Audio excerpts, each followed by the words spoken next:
Okay, we're recording. We're recording. I'm bringing my chapstick, my lavender hand lotion. I love it. I'm just gonna stay calm And moisturized, which is foreshadowing. I'm kidding.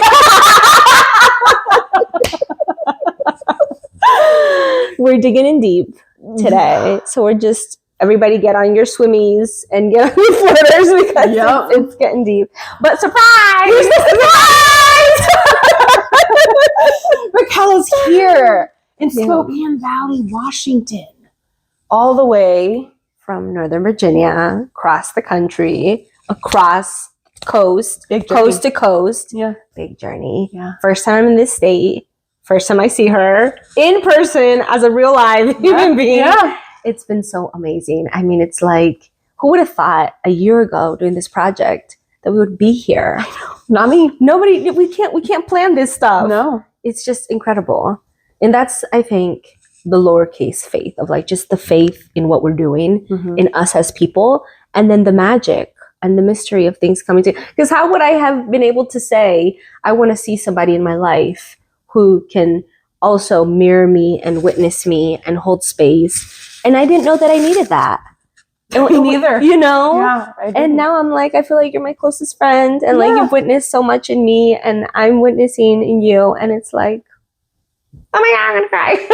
But it's really... I mean, I literally did. After Raquel went to bed last night in the basement, my husband and I were up here, Justin, and I got teary and I wasn't expecting it because I was like, first of all, finding friendship in adulthood is hard. Yes. Second, being able to even navigate friendship in this day and age with the hostility of people who think differently than you, just in public and around. Most people, myself included, like we don't really say our most vulnerable things to our acquaintinces anymore. Right. That's right. No, not even. Yeah. We don't even want to hint at what we believe in sometimes. God forbid. Yes. Yeah. Not always, but you know, we both had like tumultuous journeys to even landing here. So it's a gift to be here with you. That we have so much in common, and then we have differences, but like that even brightens or like accentuates things. But the things that we have in common, I think, are the things that really like gel. And even if they're not 100%, because they don't need to be 100%, but like there is support, and there is like seeing different perspectives, even in the same thing. Like, it's just really beautiful.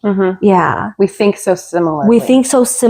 And that's odd to me. Yes, I know. It's so cool. It's so but cool. Yes. Like a lot of the people, not a lot of people, but just there are certain communities as well, certain environments I've put myself in where I just automatically think like the people, like plant 100%, people, all the herbalism studies I've done. Yeah. I get around my herb people and I'm like, oh, like you care about echinacea to the same depth that I do. You want to know how the stems grow, how the roots form, how it reproduces. Like, I don't know. And so that's, when it comes to the stuff that we're talking about, we're just lockstep. Yes. And well, I feel like in a lot of our lives, like you're much more in herbs, but I also love herbs. You're in yoga, I'm in yoga, and some of the things we've done in our lives are similar, are like very parallel.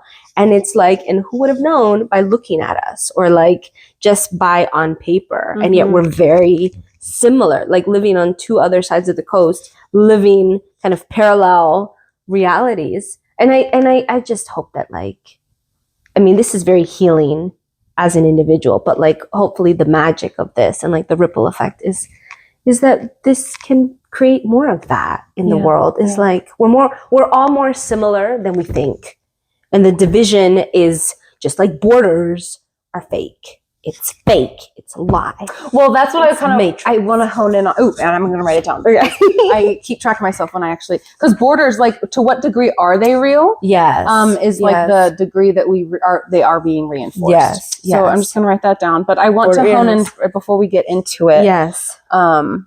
Well, maybe you start. I'll do the intro. Yes. And then like we'll ground in like, who is this even for? And maybe this will speak to that. Yeah. So we usually have an intro, but because we're in person, we just have extra spice today. Yes. No more like waiting for each other to finish. No, right. Just interrupt each other the whole time. No, exactly. The mannerisms. And that's another thing. Okay, well, Well, if you're here, then hopefully you've continued this journey with us. But if this is your first time, welcome to the Capacity Conversations, a podcast, a series, a project where two women, us from the East Coast, East and West Coast. And West Coast. Yeah, the two coasts of the United States have challenging dialogue about self-trust, transformation, and the reality most modern millennials are facing today. Do we actually have the capacity to do all the things we want to do? If you're joining us for the first time, my name is Raquel Sands. I'm a work design strategist. I have here on my notes, deep feelers, purpose driven. But honestly, it's just people who don't give a fuck about money. It's like, but also want to make it because the system, because we need it to survive. Yeah. But it's like, if I throw more money at the situation, that's not going to incentivize me. So if you know who you are, and I know who I am, like that's me. If we know, if we identify that money isn't the end goal, and you want to live in a life that feels luscious and free and autonomous, then I support you. I mean, I support everyone, but primarily those who want to live their life and not live it being drained, extracted from. Whatever that looks like. It could be a business or a job or anything in between. Like, I don't know, life happens, but that's really my jam. And then beautiful, awesome Sarah. Some sort of vehicle for money. And that's why I'm drawn to Raquel's work, because I am, if you're like, that's me, I am also you, because I have known that one, I want to make good enough money. Good enough. And my whole upbringing, that line for what is good enough to have a good and decent life, that threshold, every year I've gotten older, that bar just keeps going higher and higher and higher and higher and higher. And we're sitting in a house that we paid over like almost 4 times as much for. And granted, than our first house in Missouri. Very different markets, I know. Yeah. Okay. But even that house we bought 10 years ago has doubled in value in 10 years. And there's something, you know, part of my brain is like, good investment, right? All my real estate people out there, it's a good investment. Sure. Not all markets do that. No. And so if you want to do that in the real estate space, you have to dial in. Oh, by the way, I'm Sarah. I'm in the business of rewilding real estate. by the way, because like finding a job, a career, a business, whatever it is a vehicle to make enough money to bring into my life so I can steward it with maybe love and joy and happiness, maybe a little bit of happiness, at least the right to pursue happiness. And that's written into the foundation of this country. Oh, well, we're going to get into it. I can just feel myself on this. I have to calm myself. The cadence. I know, you're right. I'm going to dial it down. I have to calm myself because I'm like, you go. So I hold it in. Because this country, the United States of America, to that bar for living a good life it's like the goalposts keep changing. And 10 years ago when we bought our first house, we were young, poor. I mean, very privileged to be able to buy it because we lived with parents in an odd situations. Until we bought a house for $105,000, and it was, the mortgage payment was less than our neighbor's rent. And so because we were smart enough to make that move, and I don't say smart as like, that's the ideal thing. If you're smart, you do that. No, that's not true. Right. Renting has a lot of benefits, and there's co-live, there's many ways to live. But the vehicle of the speculative real estate market means that housing is now one of those commodities of investment that could potentially grow over time. So just because our market did that and we had that choice at that time, doesn't mean it's happening everywhere or everyone has the right access to it. Right. Or, I mean, because that only happens in urbanized areas. And that's my whole other thing with rewilding real estate. It's like cities are not this ideal utopian way of living. Full conversation. So the intentional community aspect, I'm very interested in. A holistic way of making money, because my journey as a licensed real estate broker started very messy because I'm not very sales minded. No, I know. I just see that this vehicle for education and transformation, and everything really comes down to it, because my love of plants led me to my love of homes and how we live, because herbalism is a lifestyle with community. 100%. So if we're more and more isolated, these skills are getting lost. So I mean, that's I'm curious in how to maintain this very like nourishing human environment that people can live in while also making enough money to pay my bills? And why the hell is the cost of living going up so dramatically? So yeah, I'm interested in resources and money and sustainability. And that's why your work around career work, and like helping people either, I think we were talking like the language of professional safety. Yes. Feeling secure enough and safe enough in your environment, whatever that looks like. Whatever that looks like. That you feel safe. Enough.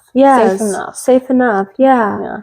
And so the intro we have is primarily catered towards millennials. We are millennials. We're the same age. We're literally 33, which is another thing. I know. 23. And that was another thing that it's like, it's interesting being this age at this time because we're adults, but we're not like potentially suffering ageism in the workforce because we've been in the workforce, but we're not there yet. We're at the pivotal place where we can move potentially. And so we call this capacity conversation because what is capacity? Like, sure, I could do many things in life. If I want, I can skydive, I can go Mount Everest, I can do this. Yeah, but do I even have the capacity? And capacity is like multi-layered. And each episode, we've talked about different levels. We've talked about, we're now getting into spirituality, but we've talked about geopolitics a little bit, definitely in this country. We've talked about our origin stories and how we got to this and why all of this matters to us. So it's like, I think capacity is the right word because just because you can doesn't mean you should. And I mean, and also like, the river, right? Yes. And so capacity is such an interesting word, I think, in general, because you can be capable, but it's not going to nourish you. Like sometimes I just really want ice cream and I know I should have a salad. Like, you know, like I what I need is different than what I want. And the need and me analyzing my need in that moment, like when I'm menstruating versus when I'm so all I say about that is like capacity is very fluid, which when we talk about our work about rewilding real estate and rewilding finance and deprioritizing money, like what is capacity in your season of life now, especially as a millennial with kids, with caretaking of our family members, with stewarding our bodies. Like there's all these layers and we're all in it. And it's hard because we don't have actually capacity more than we think we do. And realizing that. So it's like modeling. Yes. Yeah. So we hope that this is a safe space to question, positively, safely challenge yourself, ourselves, because that's what we don't see in the world. And we don't have to agree. We don't all have to think the same, but it's like just the opportunity to see from different lenses and breathe honestly, because I feel like we're all kind of constipated emotionally, mentally. Like we're all like, oh, you know, the tension. It's literally, I think that's some of the when people say the culture wars. Yes. It's, I think first of all, it's like, what is culture? Right. Check out our political correctness episode. Because we've checked out, we've done so many different layers of darkness. We did darkness. Yes. Death. Death. And what I just thought of something. Oh no, sorry, because I said constipated. Are we not? The tension, the constipated, because the culture, that tension, culture wars. And what is culture? What I think part of what feeds that, whatever that is, or whatever people, because when people say it, I think they mean many different things. Yes. But I think maybe one of the themes and what everyone is saying regarding the culture wars is this tension. And like I said at the beginning, of like, it's weird. I even heard myself say it. I'm like, it's weird. Why do I not want to express some of my beliefs to people around me? Right. What is that? There's always a safety of performativity. Yeah. There's like this. Yeah. There's also fear. And I feel 100%. like the communities I've been in, even since COVID, are because my life shifted a lot during COVID. It was really before and after moment in my life. I think I also saw some of what was already happening in our country. Yeah. But you could see it a little more for the first time. And it's like every major crisis since then, the veil has dropped a little bit more, or a little bit more, We're peeling the layers. Yeah. Yeah. Like the Epstein stuff too. But, the election fraud, or like all these things, the welfare fraud, or whatever it is. It's like just in how we respond to it. You know, a famous person dies. It's like just in how we respond to it. Yes. And I'm seeing like, yes. I mean, the very next day after the press conference about the new nutrition guidelines, the very next day, it was all these articles on why you shouldn't trust it. Wow. And I was like, no.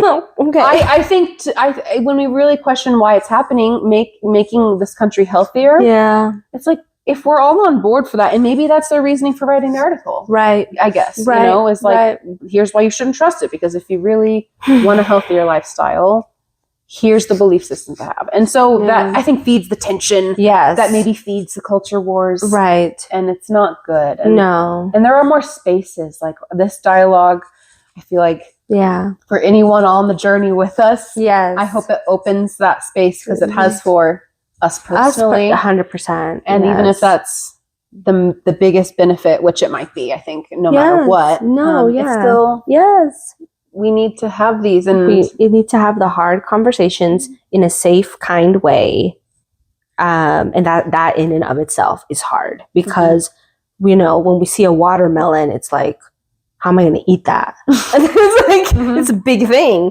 but then you have to cut it up, and the cutting of it is hard, and then figuring out the pieces, and watermelons are messy, they're juicy, they spill all over you, they're luscious, then you're sticky, but then you want more, but then you've already cut it up, so you've already done the work, creating the capacity, creating the container to do that.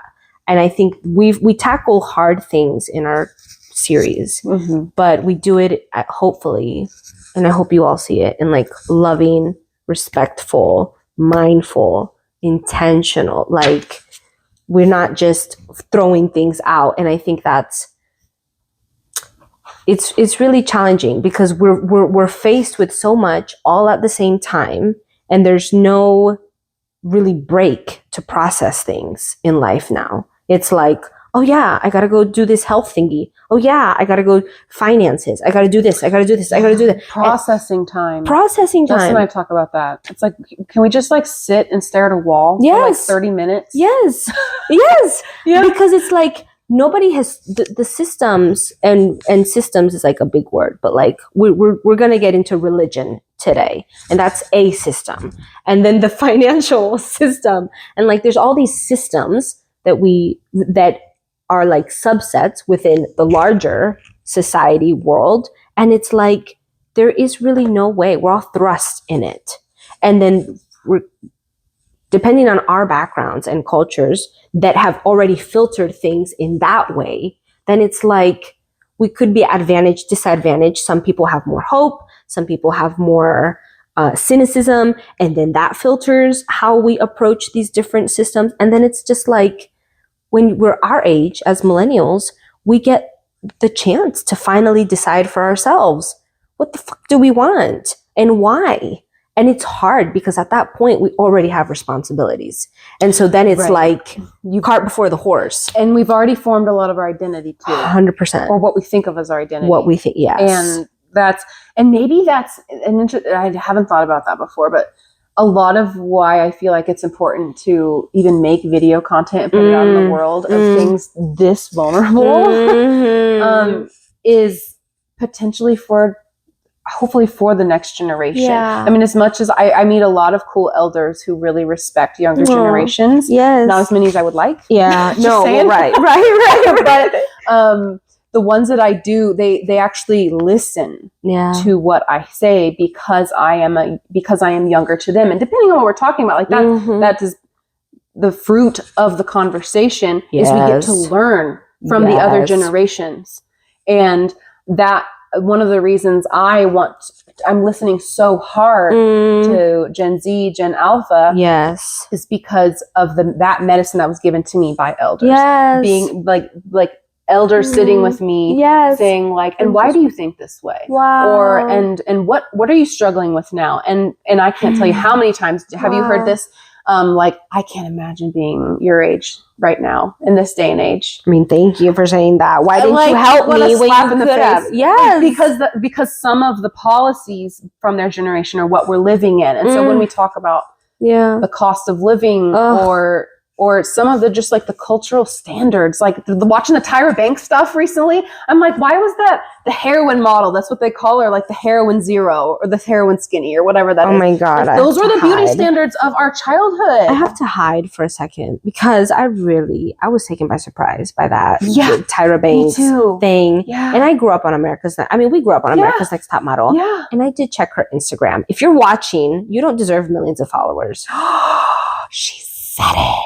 I don't think so. I don't think so either. Because I mean, she's a fake. She came on to that documentary very polished, but I'm like, that's also her whole posture. I don't like it. And so that posturing, I'm gonna write that down because we talk about the posturing of where we are in business and how us as individuals to have leverage in the workplace. Yes. And so you do have to identify your skills and what you're worth. And not that that's never monetary value, by the way. Tad Hargrave, I hear you. Yes. That is never a monetary value or worth. No. But to the degree that it drains us, kills us, makes us sick, does or doesn't pay the bills and for our livelihood. No.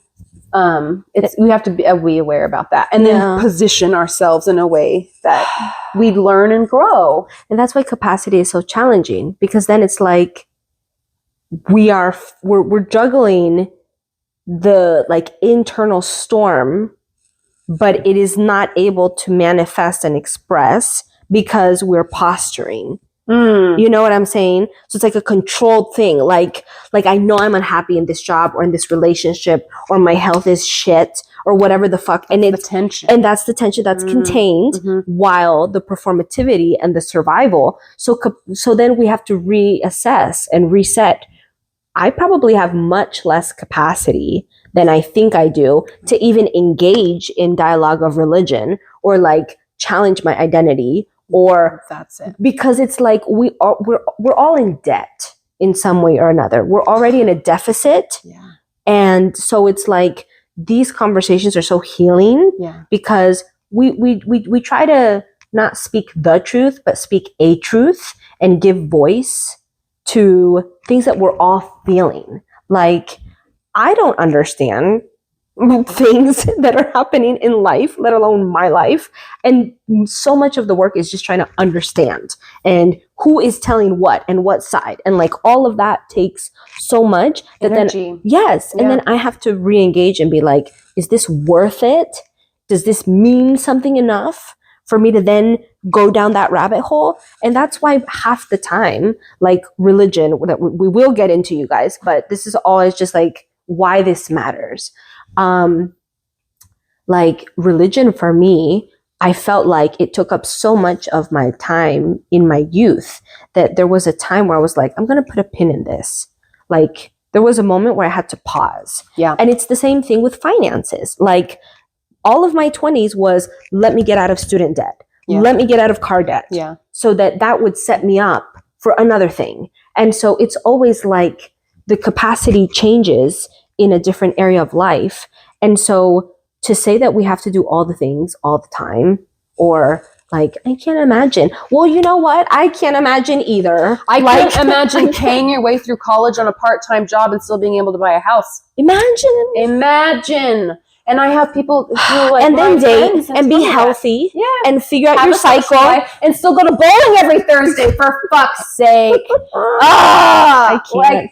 And then they question why we want weed, or why we don't have kids, or why we don't have kids. And that's such an important conversation too, is not having kids, because debt. I wrote down debt. I don't know why this just popped into my head, but in the intro you said the two coasts of the United States. Yeah. I just want to say Gulf. You're a coast too. Oh yes, the Gulf. That's right. Because even in my Midwestern, my Missouri brain growing up, like I grew up in flyover country. And so the coast, the blue parentheses of the United States were like the coastal that was when you listened to the news or you saw how America was represented on the global scale, like the coastal ideals were kind of what was represented. Right. No, but I just like thought about that because the debt too, because I thought of odd things. My brain is funny, and talking in person is just fun. I know, interesting. I know. We're learning. Because it was like put a pin in that and put a pin in the debt thing. Yes, because it's no small thing. Because when you said grinding in your 20s to pay off your debt, so your 30s are ideal. A lot of people in their 30s are still doing the same thing. A lot of people in their 40s are still doing the same thing. Yes. People in their 50s and 60s. Yes. And the number of people who are struggling with debt in the States has just gone up and up and up. The amount of credit card debt since COVID and is insane. And so and you look at all the options for housing out there and none of them are actually affordable. And then you combine the risk and you choose. And because what is available to choose, which is too high of rent and too expensive of a region, that you have to have a car to get to your job that doesn't actually pay you enough.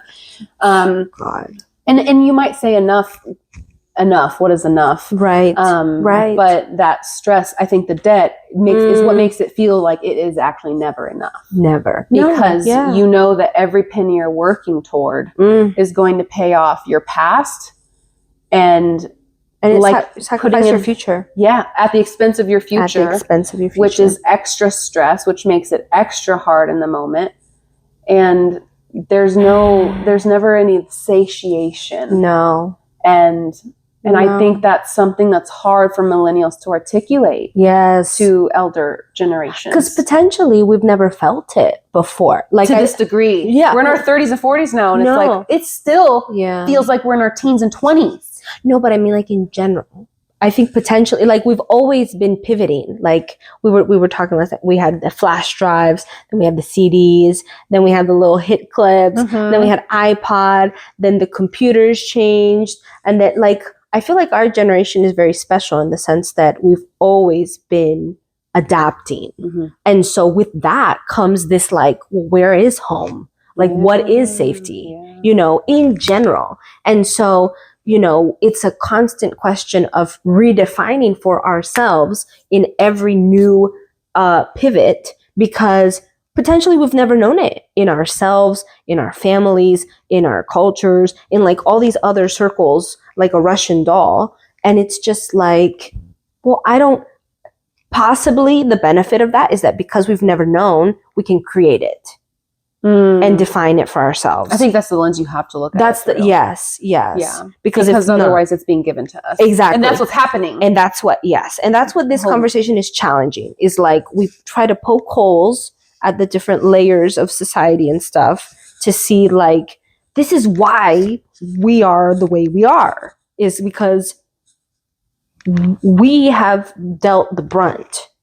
Or given the brunt of the situation, like the residual of all the other wars and the World War IIs and the boomers and everything. Now we're dealing with it, and Gen Z is dealing with it. We're all dealing with it. So it's like now we have to, because if not, then it's killing us. Yeah, and I'm not dying. I'm not a martyr for this shit.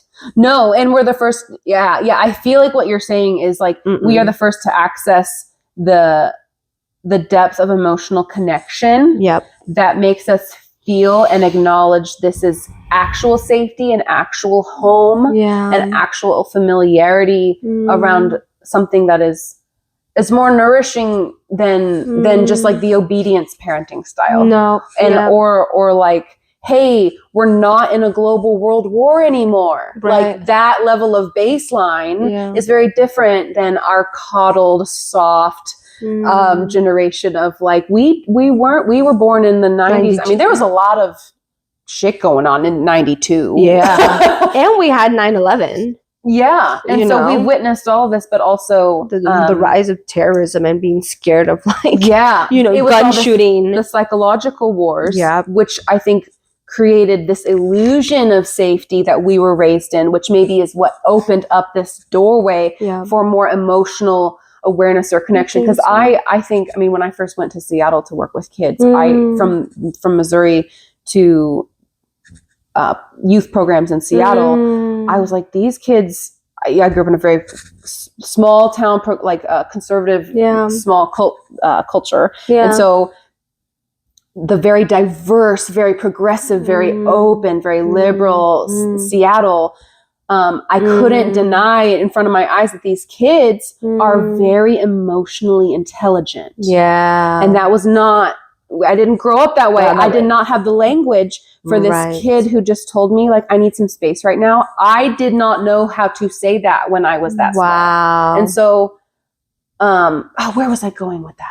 Safety of maybe we are the first generation to have some access to that. I think so. On a broader scale. I think because we're not living in the global war situation anymore. Although we are at war with Iran now. Yeah. Yeah, I know. There's always a war. that happened yesterday. God. So if you're watching this in 2026, then today is March 1st. So it happened yesterday. Yeah. I just feel like we're a very interesting generation because we're a bridge. We're a bridge in so many ways because we didn't grow up with tech. It grew up with us. Like as we were growing, it was growing. So it's not like boom AI, boom TikTok, boom. Like we got to see as we were growing up, okay, now there's no CD player or Walkman. Now it's this. And so it evolved with us. And so we had kind of time to potentially process depending on where we grew up in the world and stuff. Because my husband grew up in Lima and he was like, oh yeah, Walkman was the shit. Yeah. And I was like, yeah, but then we also had hit clips and access. But it was like we all had a distance to technology.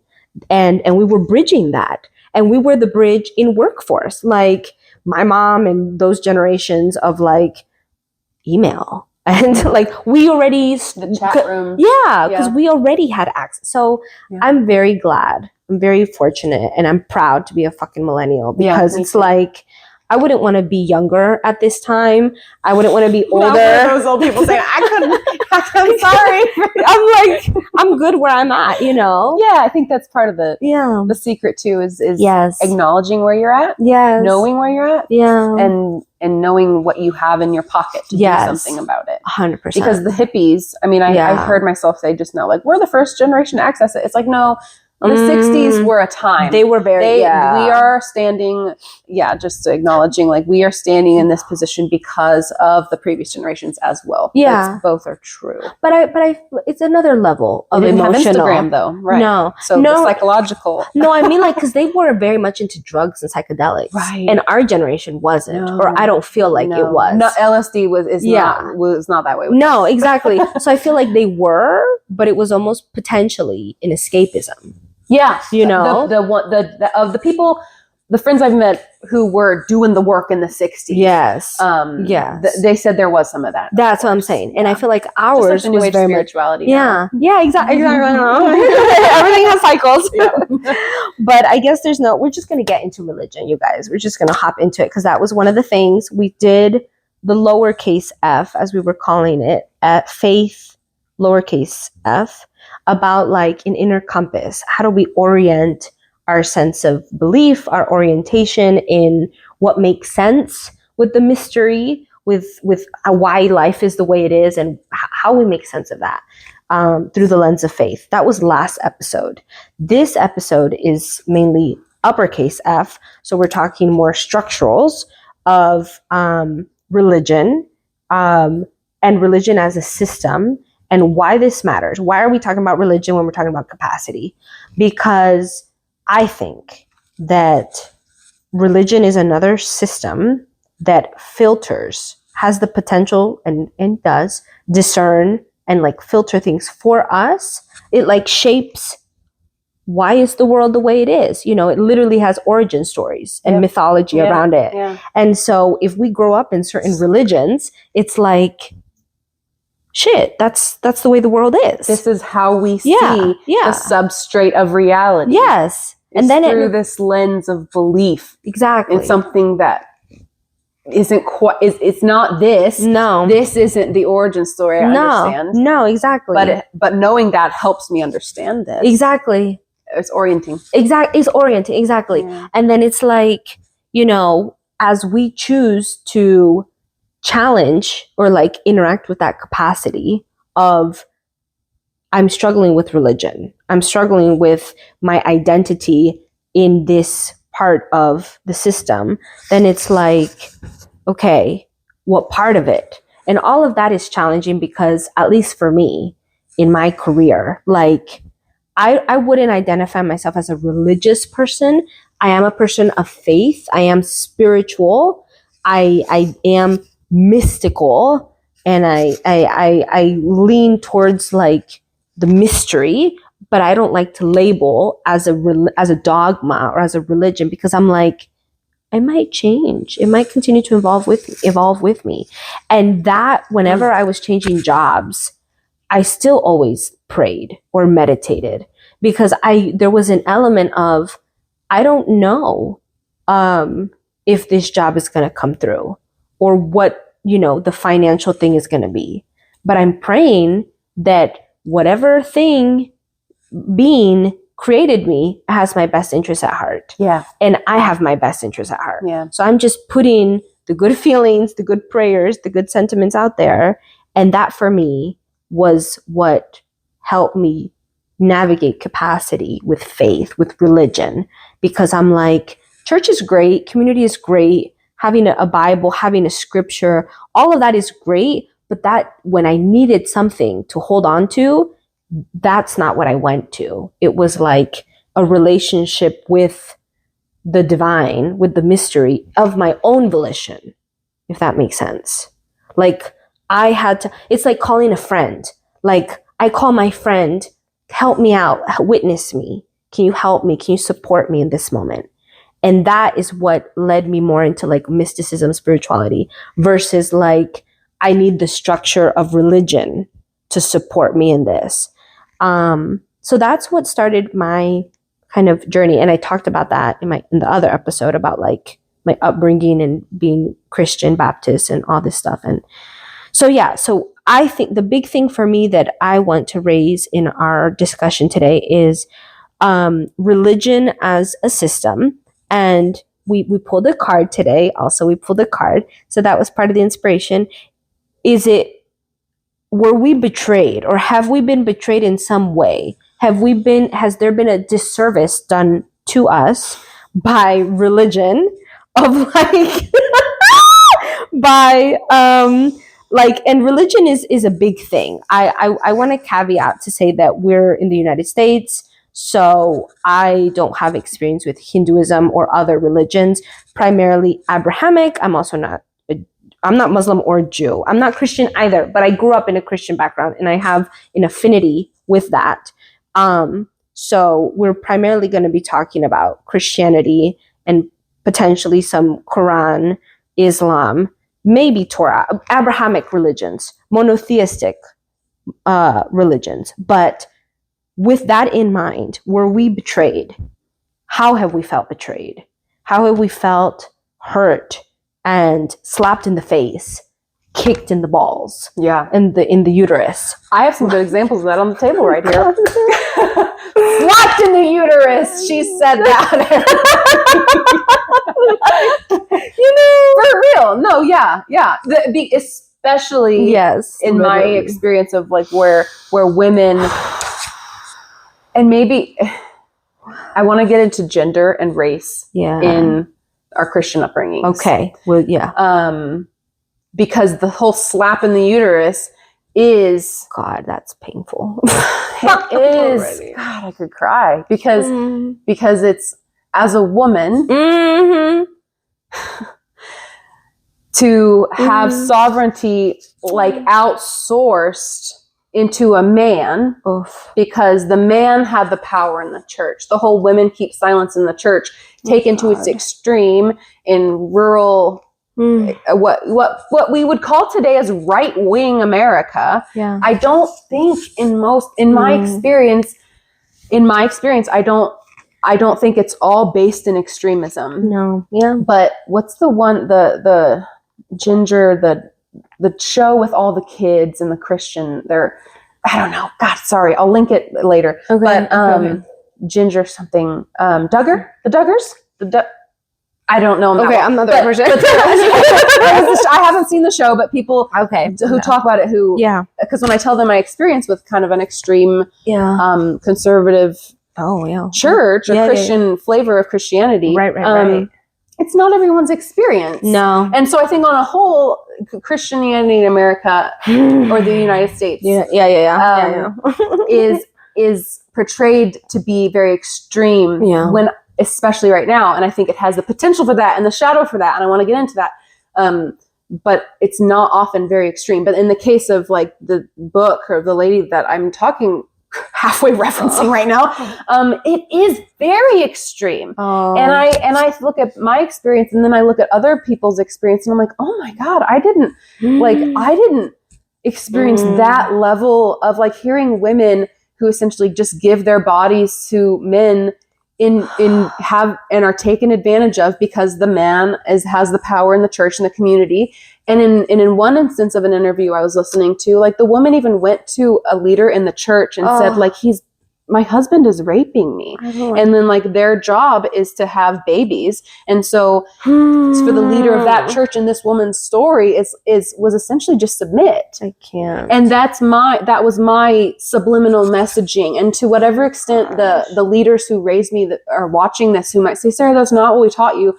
To some extent, that subliminal messaging was there, and I did internalize You're in denial. I did internalize that story, and it took me leaving my husband 6-7 years into the marriage to acknowledge that and spend 2 years apart and like working through things to understand what was I bringing into the marriage that was an old, outdated belief system, and that was just there.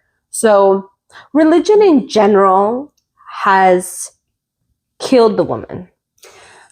Say more. Because I feel like modern religion, like I asked this with AI of like, what happened to the goddess? What happened to like traditions that honored the masculine and the feminine? Yeah. And I don't feel that in any religion, well, that was Abrahamic religions.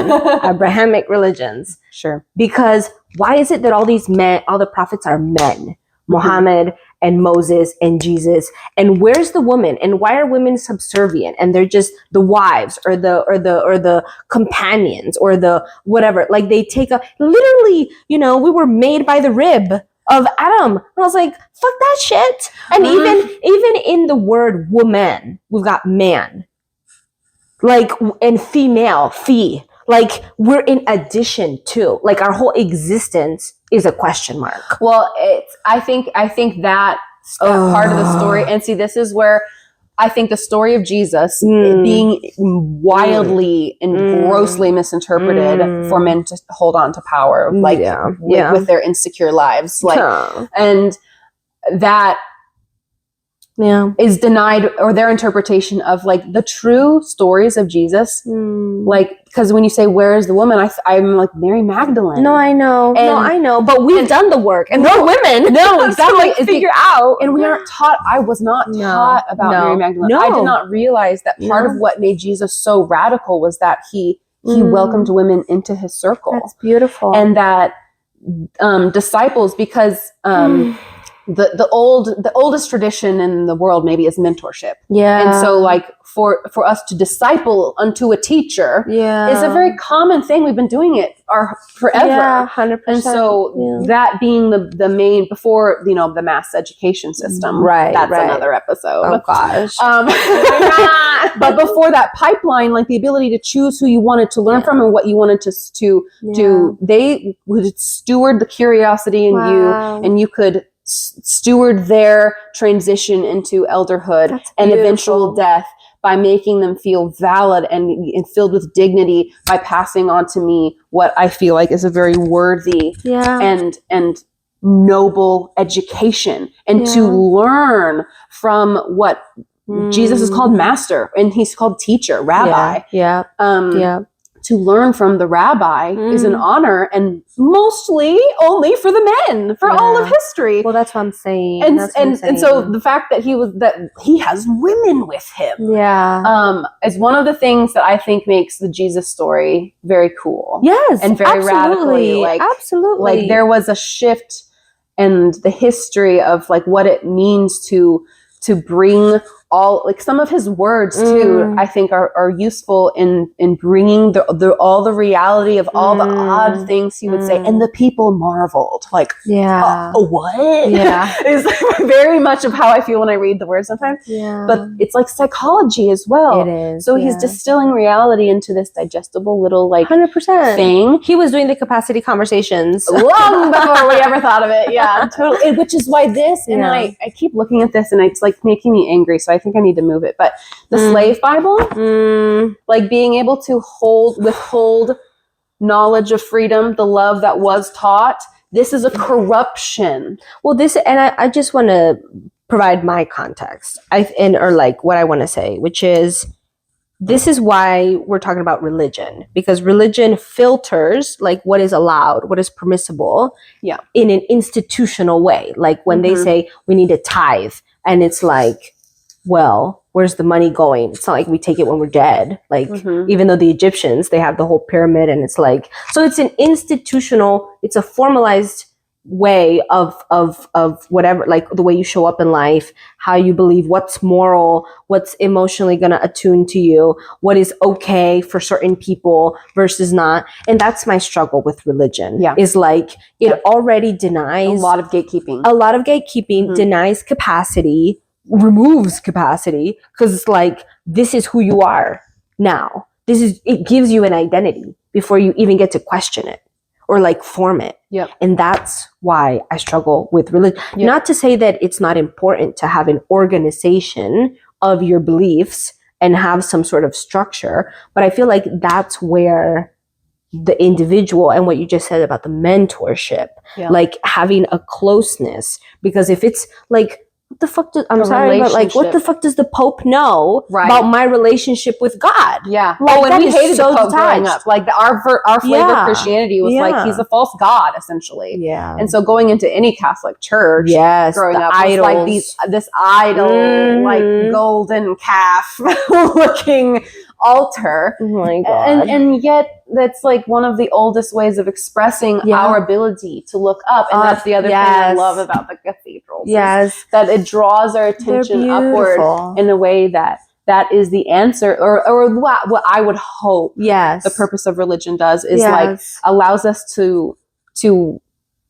be in the world of warfare and still draw our eyes upward in a way that's like, okay, I can aim at the highest good and still be here. And I think that's what people get lost in. Yes. And even to like the elite club of the world ruling, like with the whole Babylonian god, whatever. Here, can you move that over there? Okay.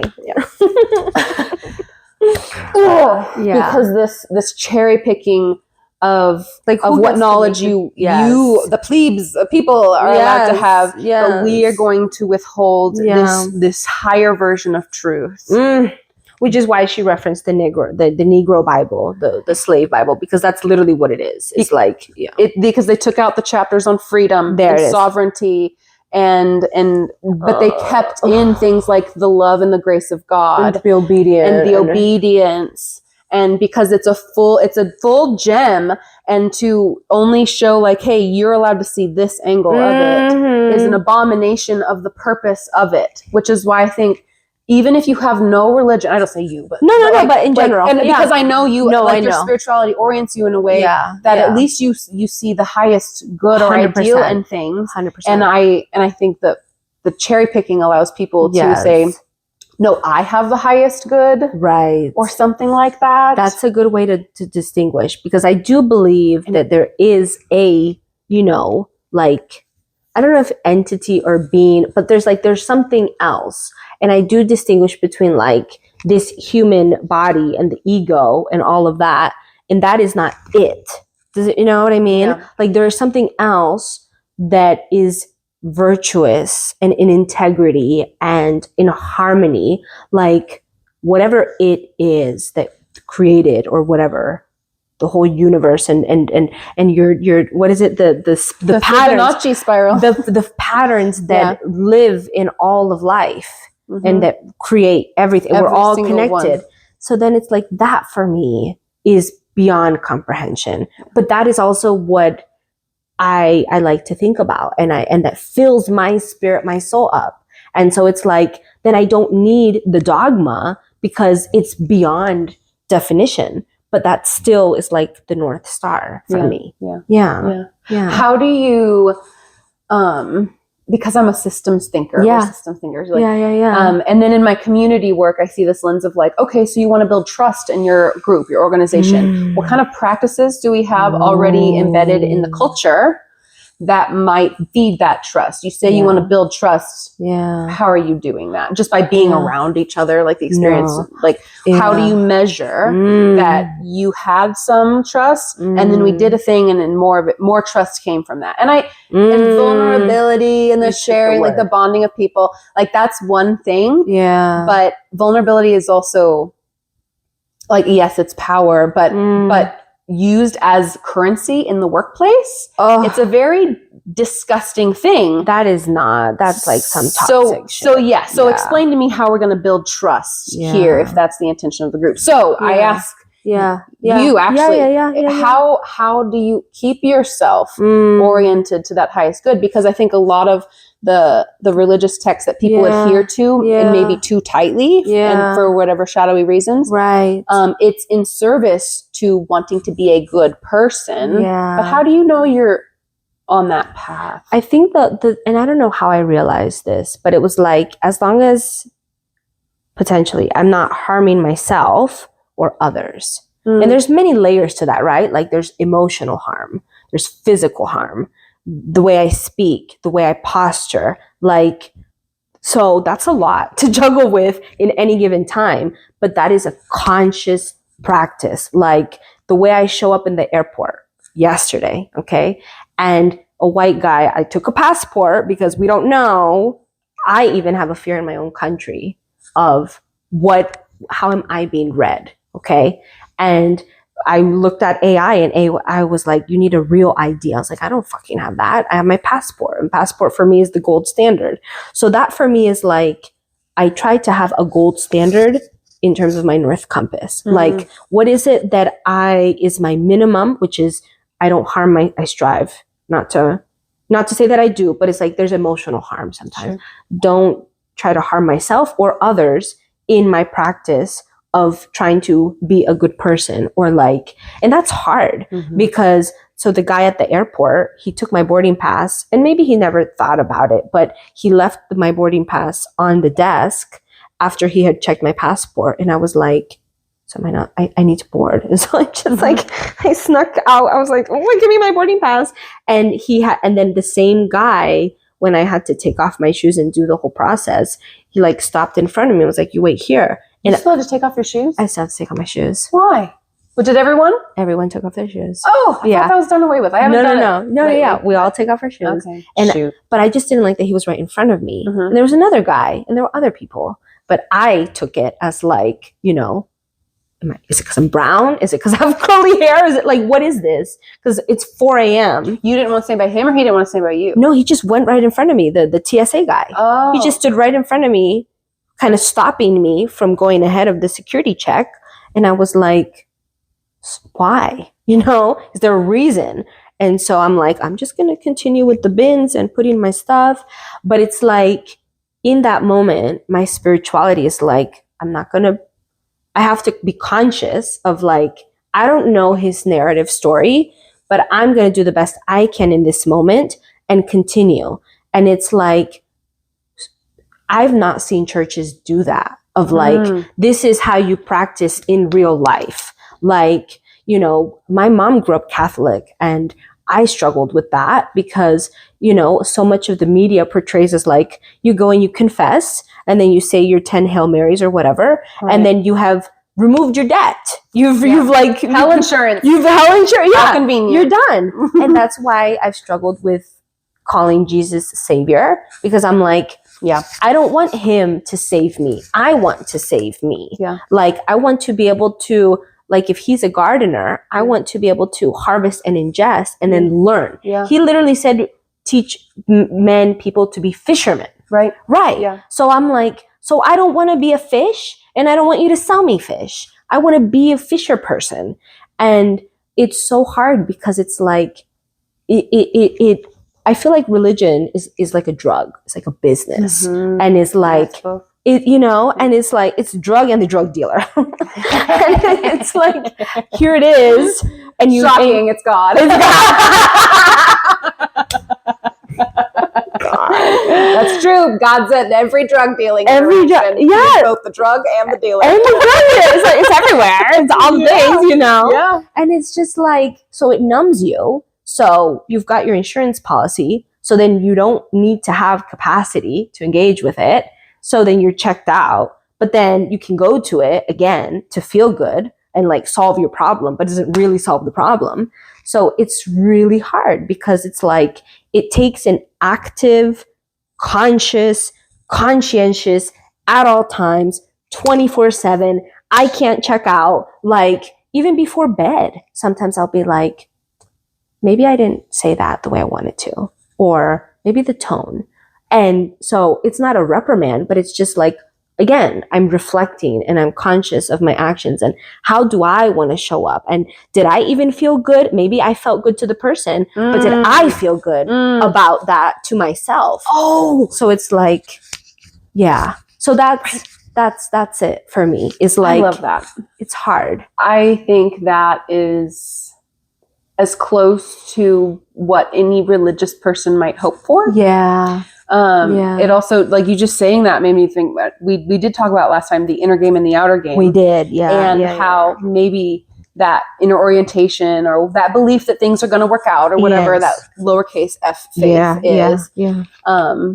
is your guiding light to like where you want to be in the outer game. Yep. And what kind of positioning you want to put yourself in. 100%. Where are our borders or boundaries? Where is my capacity to handle this so that I do have the tools in my toolkit to do what matters. Yes. And maybe that is evolving my belief system. Maybe that is maturing and letting go of I think, isn't it biblically the childish ways? Or like my pastor last week actually called it Christian babies. Like Satan wants you to stay Christian babies.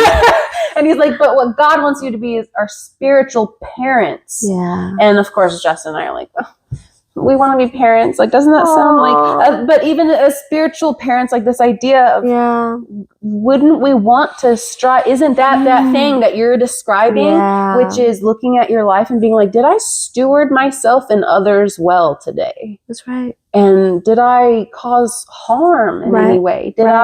What was the fruit of my labor today? What Justin and I will share highlights of the day because that was a routine that we do in youth programs and it just became a home routine. Beautiful. And it's that reflection, that sunset part of the natural cycle to sit and say, was this good? Yeah. And I think that, to sum it up, is religion. Is this good? And it was good. God created this world and it was good. Yeah. That's what it says. Yeah.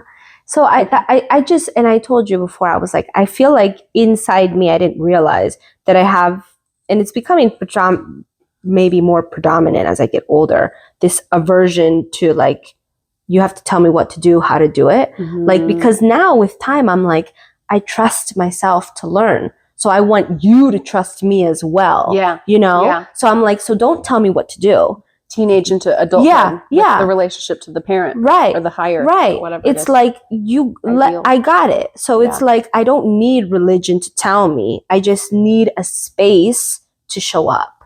But if I'm told this is how you have to eat and you can't eat this and you can't do that and you can't do, is that helping me reflect and be autonomous? Or is that what is that helping me achieve?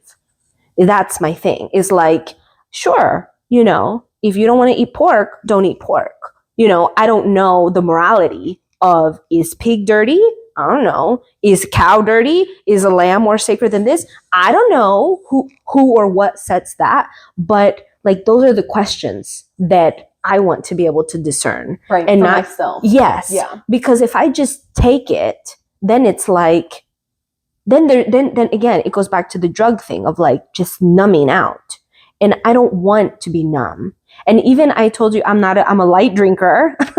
And I think this just permeates my life. I like to be conscious at all times. Mm-hmm. If I want to be tipsy, if I want to have an edible, but it's a contained space, like tobacco, pipe, like there is a purpose for some sort of like, let go of your mind. Yeah. Absolutely. But I still am choosing to let go of my mind. Yeah. I'm not just being sedated all the damn time. And that for me is like huge.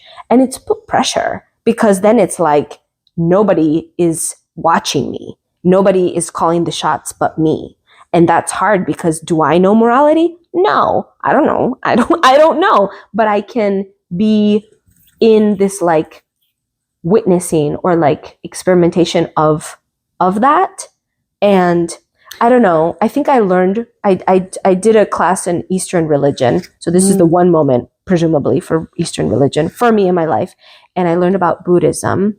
And I loved Buddhism. I thought I was going to be a Buddhist for a hot minute. Me too. Because I was like, to let go, to recognize that suffering. And I am part of my own suffering.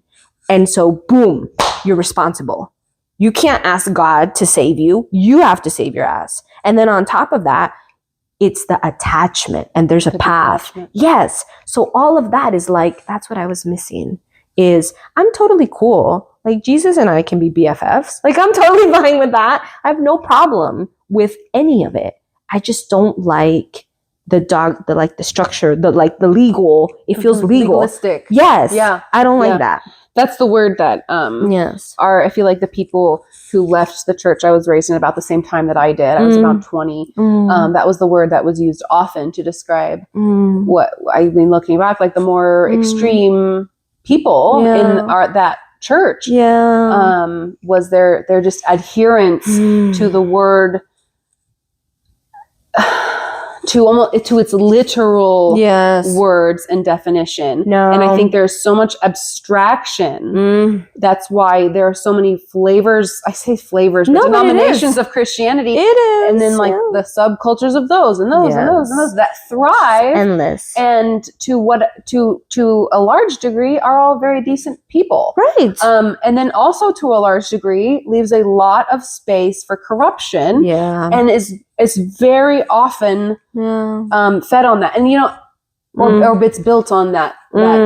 I think the chance for corruption and power, which is in all things, but without the checks and balances. So you mentioned going from like Christianity to Buddhism, and then a more just spiritual, like generalized, all is love, maybe kind of, and I just wonder how many other people have taken that pathway. Probably a lot, because if we're painting the map, so like I grew up Baptist, and that was like a decade until I was 10. And that was different because like the flavors thing, interpretation. So I got both. I got to go to a white church and I got to go to a Cuban church. And so the different cultures, and like, it is okay to be expressive and cry and do all of that. And then in the white church, it is also okay to be a bit more solemn and like seeing the yin and yang. Puritan. Yeah. And I loved both of them. And so that was for 10 years old, at least until I was 10. And then there was, I don't remember, I think my mom kind of did the window shopping, and she's like, let's try Pentecostal, and let's try Mormon, and let's try this, and blah, blah, blah. And so she was in this pursuit. She was like, I don't like that. So we started going with her, and I didn't like the Pentecostal. It kind of freaked me out. Like, now you're telling me that this kind of, not a possession, but like it manifests, and that scared me. And I think through there was a lot of messaging about the apocalypse and the last chapter, the last book. And that fear was like, nope, hard pass. This is a big boundary for me. Fear is not motivating me, which is why in my work, like more money and the feeling of like, you're always going to need more. And so there's a scarcity thing. That doesn't motivate me, and it doesn't serve me. So realizing that, like, I think I was 13 and my mom was like, we're not going to go to church as much. And she stopped window shopping, and she bought Doreen Virtue's angel cards. Mm-hmm. And now Doreen Virtue, spoiler, Christian, like way conservative is my understanding. And she like spits on her previous work of angel cards and everything. Yeah. But back in the day, there's like early 2000s. Dig that too, though. So. Yes. No, exactly. I don't get it. Because I'm like, for me, I'm like, you can be whatever, you can start on one side and go on another side, whatever. But I think it's a disservice to say, like, I'm happy to talk about that I was Baptist. Like, that was part of my journey. So why am I going to spit on my past? That's part of what shaped me. Sure. Right, I know. And that that's part of that, like, fundamentalism, though. Yes. Like, to even come to a certain point in your own journey and then look back on your past self with shame. Yeah, no. It's like, but that's a part of your journey. Yes. And I get, I mean, there's plenty of things people can do to be ashamed about. Yes. No, it's true. That's true. But angels, I'm like, there is this, I feel like part of my mind goes to, and I don't know her story, so there's probably more to it. But my mind goes to like this biblical command. I don't know. To not trust in divination. And witchcraft and sorcery was maybe a part of all that, but divination specifically, and that's what cards are interesting. Yeah. Because they're the deep trust. Because when I left the church and I started studying all the world religions, and then I got really deep into astrology and parts of tarot and goddess work. Yes. And then goddess astrology. Yes. And all of the female empowerment things you can do to learn that you actually are a sacred being in the universe. Yes. But I found that in that culture and in my own tendencies, like there is this like desire to believe that that's my path when I draw that card. I know. There is something that's like, I always wanted to use it as like a mirror. Yeah. Yeah. And to even draw the Ten of Swords today. And I love this neo-colonial deck because like the history, and it's so thematic, I feel like, with all the culture clash stuff we like to talk about. But I don't feel like that is the reason we're having this conversation. No. Yeah. And that is part of the tendency or the trap with that word. Yes. Is that I might let that guide my conversation. Yeah. Yeah. Like it becomes a substitute for the religion, because it's like we're so used to being fed that now you're telling me I have to learn to feed myself. Now you're telling me I have to discern for myself. I can't just be numb and sedated. And I think that's the challenge of like, when anybody asks me, I say, I'm not religious, because that for me, the minute I say that, it means religion is off the table. So then it's like, when I say spiritual, it's kind of up to you to define what that is. And then I can fill in the box and say, yes, I believe in Jesus. Yes, I believe in God. I don't necessarily call it God because I don't know if it's a gender. So I call it universe or spirit or divine being or the great mystery or the great grandmother or the great unknown. The great mystery. And so like, but then it's like, that means that now about me, that I have placed all that responsibility on myself and I haven't outsourced it. And it's the same with work. I have placed all that responsibility of feeling fulfillment and financial solvency on me, not the system. And that's ultimately what I think is lacking in our world, is like we're looking, and I mean, not to poo-poo on us, but it's like we need it because we want to just let our guard down and we want to just rest because we haven't rested. So it's like, it is easier potentially to like, I go to the mosque or I go to this and I go to that, because it's easier potentially to identify with a group and that we all have the same language and we can all do the same thing. And we all, you know what I mean? But then it negates so much inside. Yeah. And we're already denying ourselves of our full potential. Not to say that you have to have your full potential, but that just like... Full sovereignty tastes different though. Yeah. That's what I'm saying. And I was like, oh, do I want to go there? But it's like, I think I have to mention. Yeah.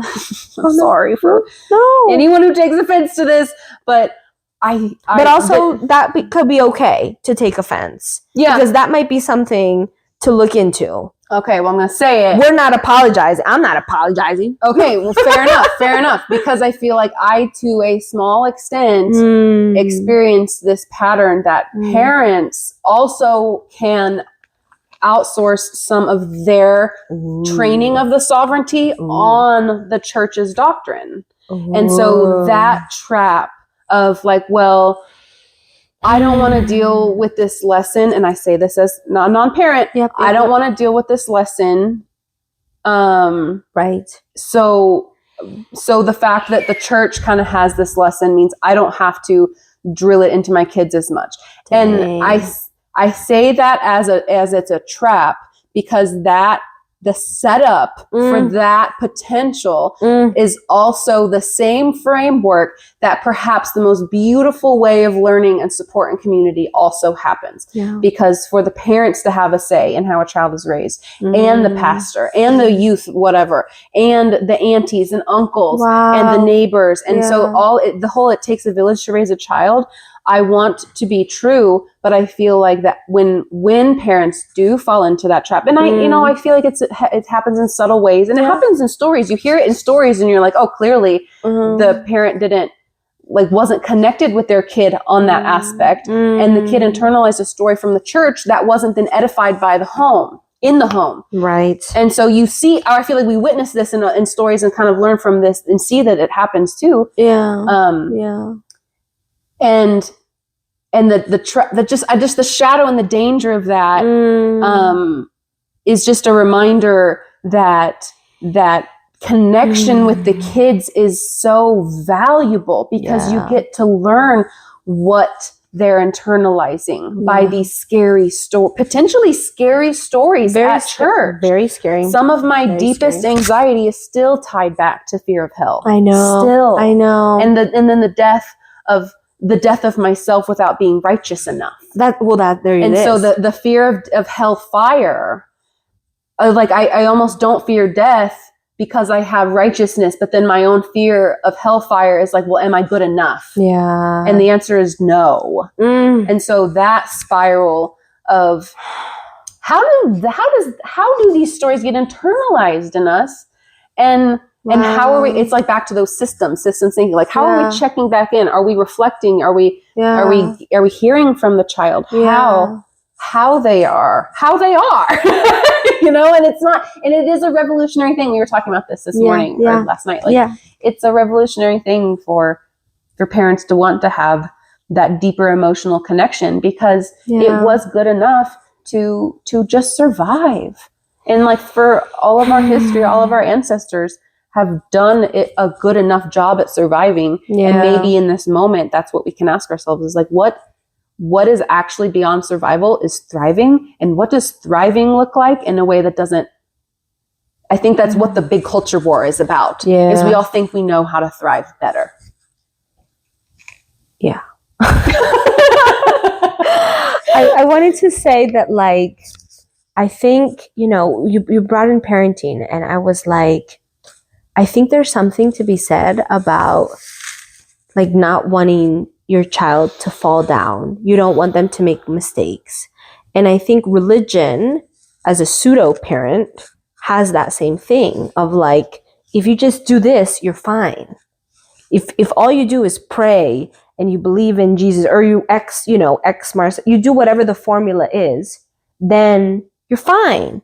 You're fine now, and you're fine for eternity. And eternity is the scariest thing because we don't even know what's there. So we're trying to comprehension. Yeah. But the thing is that I feel like negates what life is, which is life is messy, and we should fuck up and we should fall. Because I'm happy I have my calluses. It means that I had a good workout, and I'm glad that I was able to put pressure on my muscles. It means that I'm a strong woman, and I'm glad that I fucking menstruate because it means my body is healthy. You know what I'm saying? Yeah. Like, we need to tear things down, and we do need suffering. And that's why I also didn't become a Buddhist, because I'm like, why are we trying to blame something? Suffering is just as juicy as joy.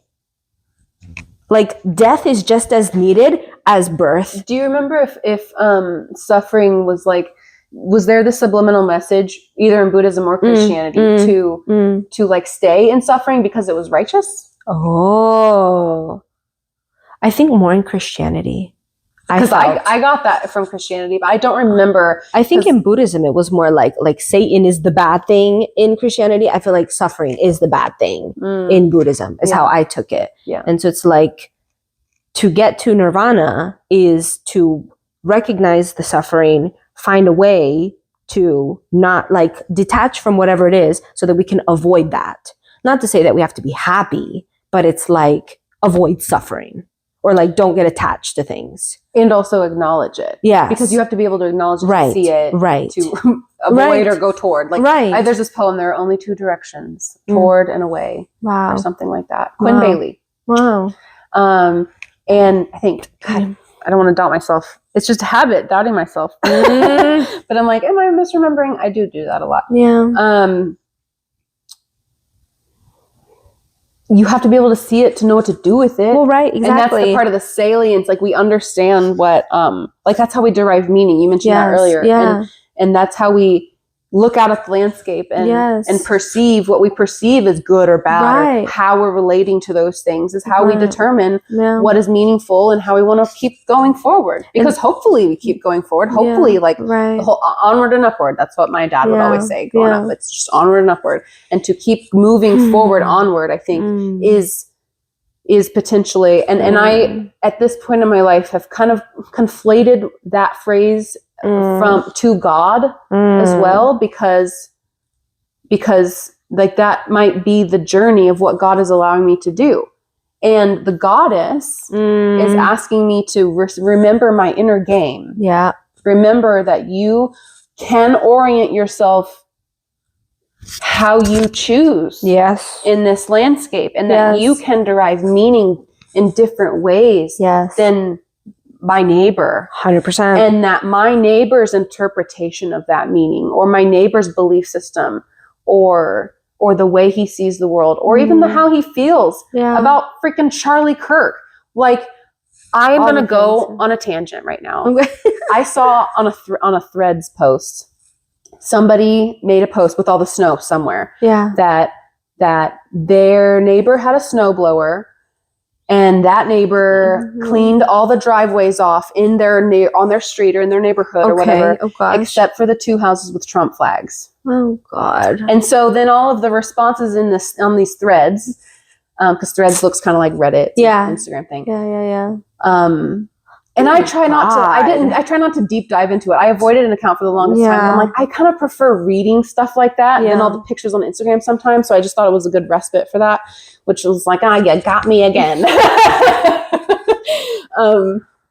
But this one response, and like someone responded with the complete opposite happened in her neighborhood. Oh God! And then someone else said that when Charlie Kirk died, one of her neighbors created a memorial in their yard, and all the other neighbors started to leave their doggy poop bags on the memorial.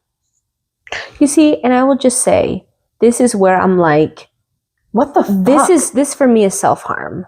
Of like, when I'm asking myself, what am I believing to be true? Or like, what am I holding to be true?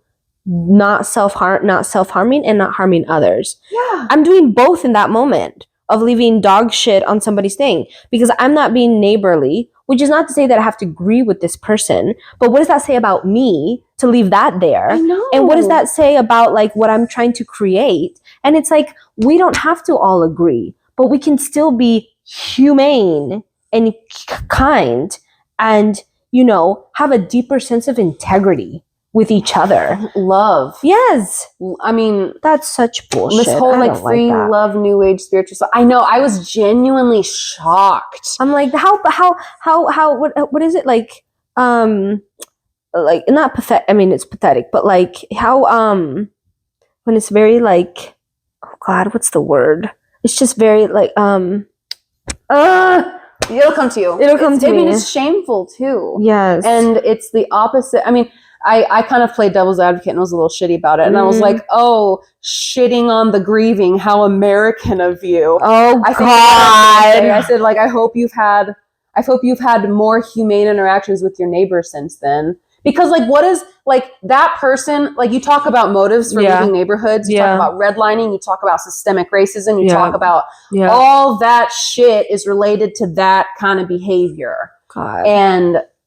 And like, that's why, even though, like, the fair housing laws just are still oftentimes very blatantly violated because people think they have the right to do things like that. Right. And they think they have the right to have their neighborhood be the same as them. And I think that's such bullshit. And it's the opposite of what I would hope to be, like, the best version of America is. Yes. And, like, the idea that 50 little countries can be one big country and we can all get along is such a utopian like dream that to see it play out and it goes so badly in this day and age at this point in time, it feels just like we're failing, and it's not just the United States but like the West. Something is breaking down, and I want to, like, look at that one thread post and be like, this is why.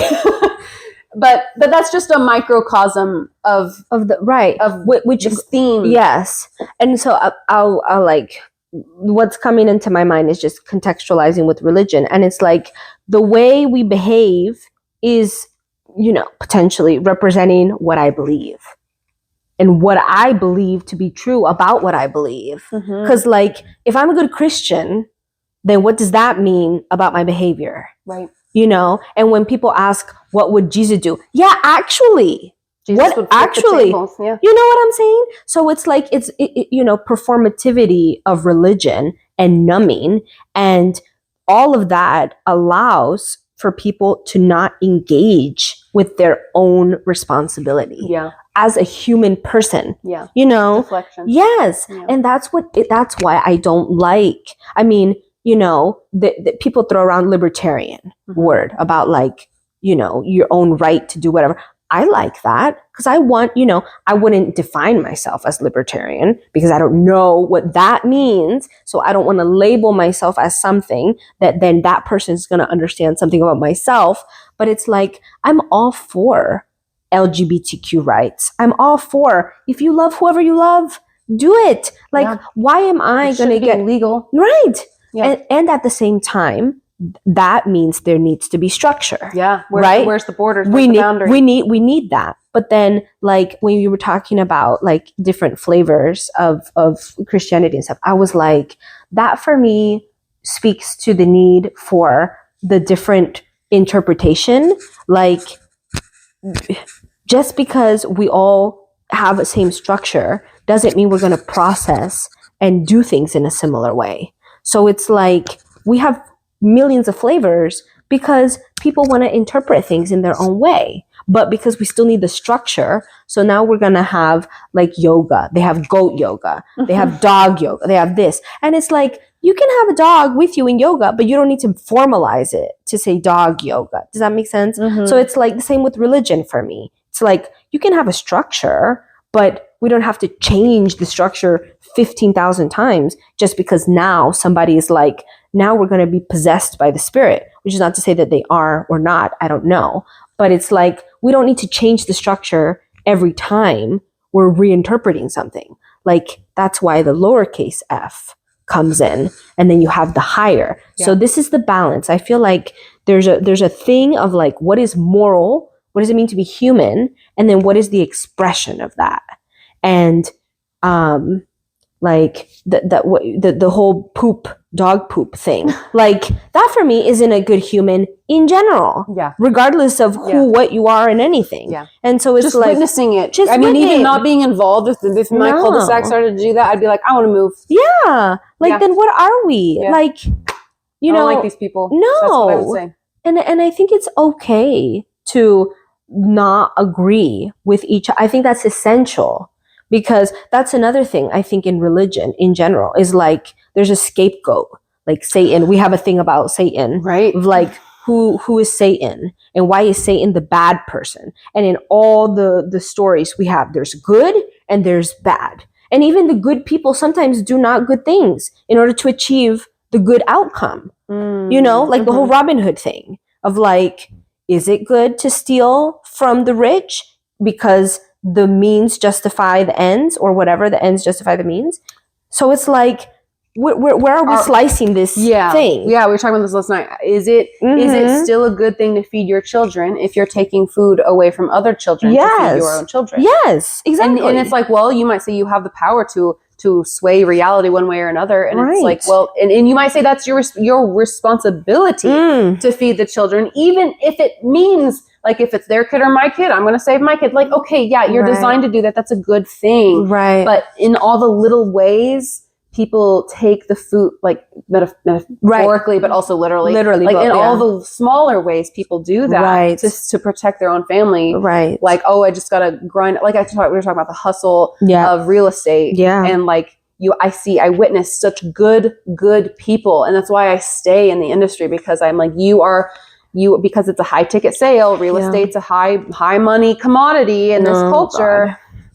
Which is a whole, like, why is that, as a kind of another thing. But like, okay, let's assess where we are. That's where we are. That's what we have. This is a system. This is the infrastructure, the scaffolding of our reality that I get to play in. So if I accept that this is a way that I can feed my family, right, and that perhaps it's a good field or thing to play in to feed my family, it opens the door for sharks and bad actors and scammers and a ton of fraud, and that's just going up and up the past few years. And so to witness and play in the tank, with you will, if like with the sharks who are doing the bad thing, like I might be tempted to do the same thing. I might see like, oh, you can kind of push someone one way or another to make a sale that may or may not be good for them. But if it means my kids get food on the table, then it's worth it. I don't know where that line gets drawn. I don't. I think that's like, of all the questions I hold, that's one where I'm like, it bothers me. Yeah. But I don't know what to do about it. I think that's the general question, is like, and that's why it's like, what is right or wrong?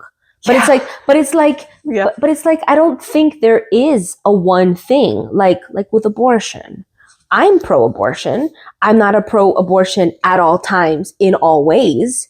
But it's like, I think there is a need, just like the drug thing I said. Like, I think there is a need to lose my mind a little bit, just a little bit. I can't always be in control all the time. I think it's healthy. We need new neural pathways. You need to loosen up. You need to chill out, but not all the time. So it's like, what is moderation actually? And that's why, again, I feel like when we talk about rules, and for me, religion is a ruling type thing. This is what it is. And you can't question it, because I'm telling you, and you don't know because you didn't write the book and you didn't you weren't here thousands of years ago. Well, I don't know, but it's also like, but then if it doesn't know me and I don't know, then I have to create something for me. And that means that I have to be super responsible and coherent within myself, because how am I gonna, it's like the whole, so my mom had me, I'm a 92 baby, she was 32, and because the medicine at the time was like, my mom was diagnosed with cancer, actually, and I didn't know. I'm now learning about this in my 30s, and I'm like, okay, I need to get more checkups as I get older. And so she had me soon after, and then they had to do a hysterectomy because it was like an ovarian or whatever. So completely gone, like no menopause, no nothing, just straight up. And at the time, that was the knowledge of medicine. Right. Now, you don't need to get a hysterectomy. So what I'm saying is, like, they're making blanket statements and rules for things that they don't know. So now we're doing that at a systemic level through religion, of like, now you're going to put me in the same situation as somebody else. What if my mode and flavor of interpreting the divine is different than somebody else? And that's totally valid, right? But we can still work in the architecture similarly, right? Which is why I still use words like God, and I still use words like Jesus, because other people understand that, and I understand that to the same level. And so it's like, we need a language of and rules, definitions that are both flexible and structured. Yeah. You know? Yeah. Like fascia. Like fascia. Yeah. Yes, exactly. Yeah. Because I'm like, I don't want to tell somebody what to do. You know, it's not my job. It's their job. And if they're not taking that helm, then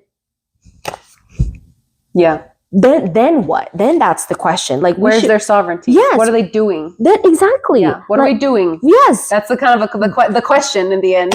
What are we doing? Exactly. We have this thing to play with. Exactly. What are we doing with Exactly. That's why with my husband Victor, we struggle because I'm a firm believer of like universal health, like some of the social democratic stuff, universal healthcare as like a baseline. Right. Some sort of baseline. We need some infrastructure, even if it's a stipend. I heard that idea recently. Something. But my husband is like, and if you're watching this, I love you. But he'll say something like, but what if people don't want to work? They just want to take advantage of the system.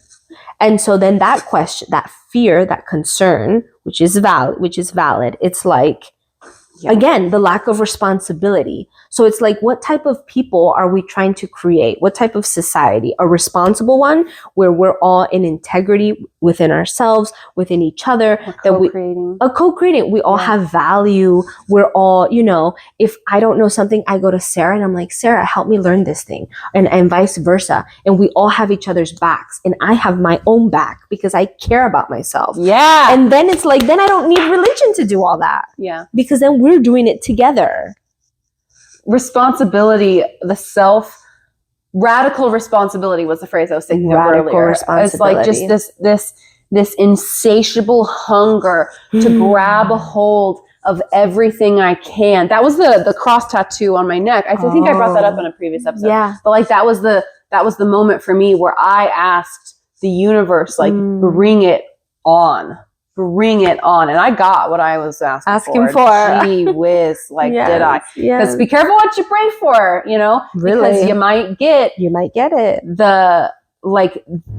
Because that human need too, to take on as much responsibility as I can, so that I can decipher what I truly can control. And if I don't like my life, how do I change it? That's right.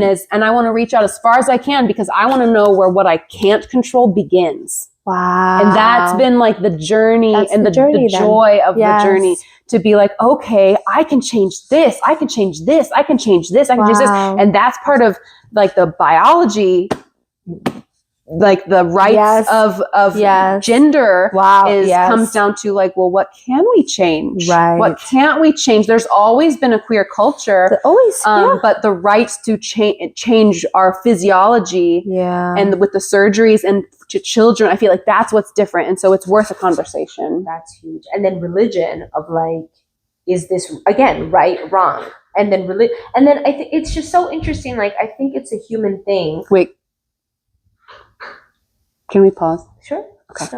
1 second. Okay. Because I kind of pausing. And we're back.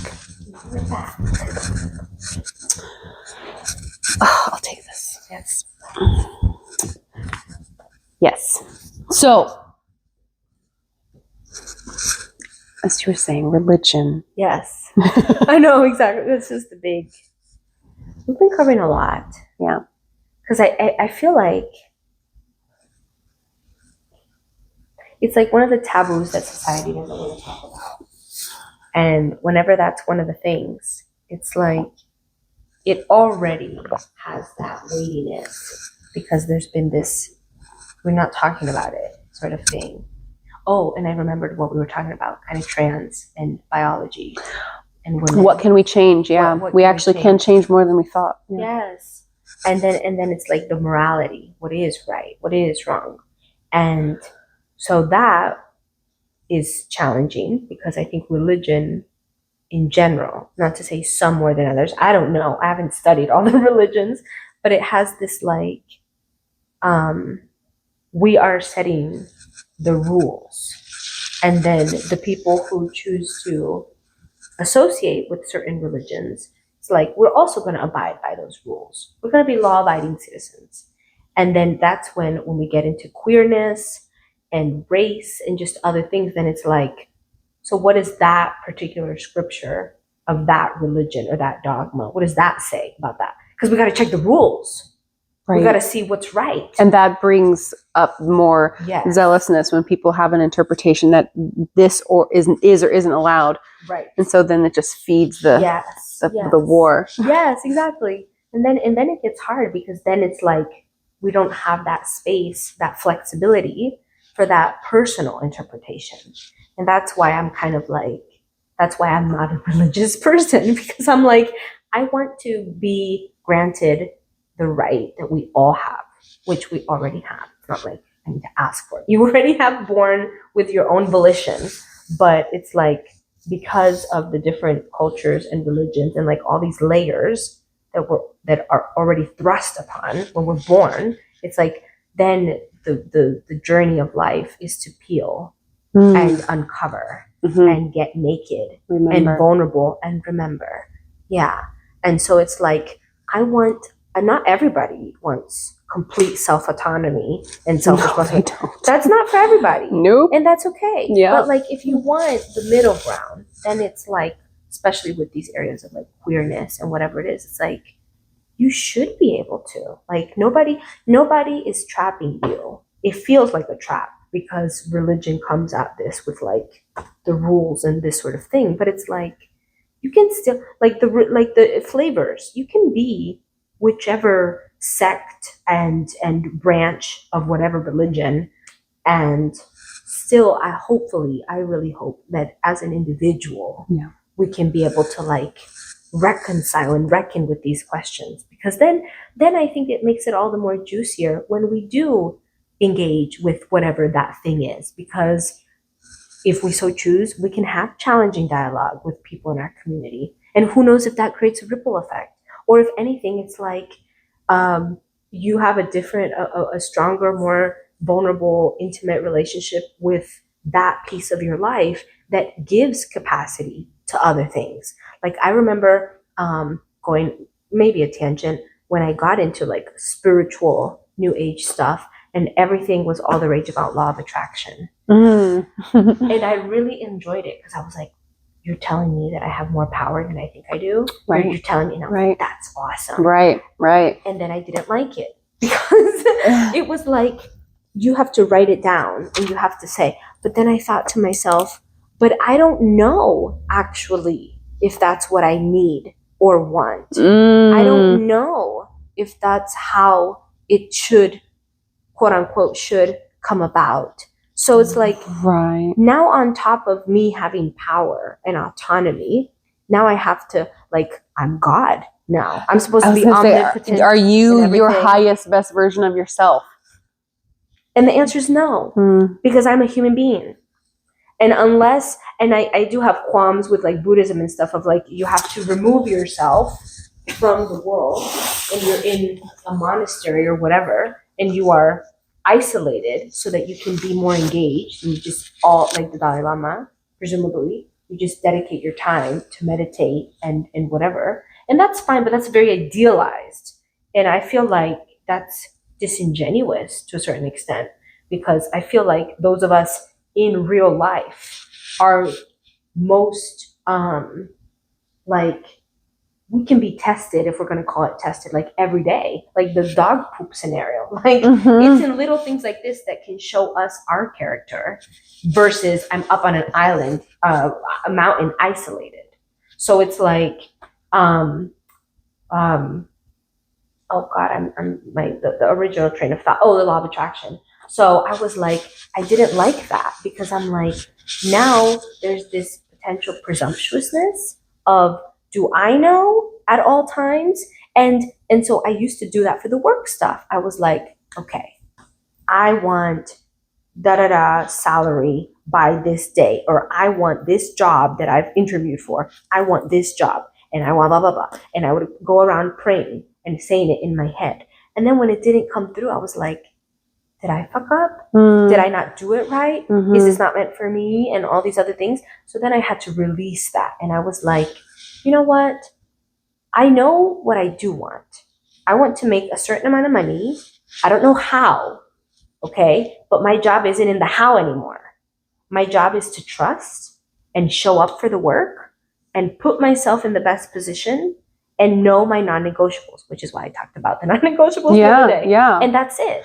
And I think having a vision is somewhere in there too. Like to see like, okay, I have some sort of idea of what I want, and I'm going to try to move toward there. And all I have to do is just show up and keep watering the goodest parts of myself. Right. Yeah. Because it's like a plant. You know, I feel like Tad Hargrave or somebody said it. It was like, the carrot is going to do what the carrot's going to do. You can't say, I want you to harvest right now, and you pull it out. Like, you don't know what is happening underneath and what actually needs to get met for it to become nice and orange and juicy and everything. So I have to let go. And that's the scariest thing for me about faith. Yeah, letting go. And money and everything is like, I can't control what I can't control. So it's again, like, okay, what are my non-negotiables in terms of faith? I don't harm myself and I don't harm others. And then what are my non-negotiables in money? Okay, I don't want it to take more of me than I'm willing to give. So I have a time boundary. Okay. And then I have a money boundary because I don't have debt. So it's like all these different things I start to negotiate. And it's a lot, it's a lot because I'm keeping this all. But it's like, I'd rather do that because then what's the alternative? Yeah, I think what I'm hearing is like this balance between feeling sovereign enough to say, this is my faith and belief system, and this is how I'll act in the world in accordance to my values. Yes. And I know enough about what is right and wrong in my life that I can interface in the people around me and feel good about it. I feel like that's one aspect. And then the other side of that coin might be, like, as long as I follow the rules to what I believe my system is, I believe enough in my system and my higher body, like the body above my body, however many bodies above that we want to go.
this is one of those pathways I feel like of the occult saying you are God. Yeah. And this lady's pitfalls was some like crazy eugenic stuff because I just used a word of like what did you say? You said there's the danger of that is this perception that you actually think you know what's best and good in the world. Right.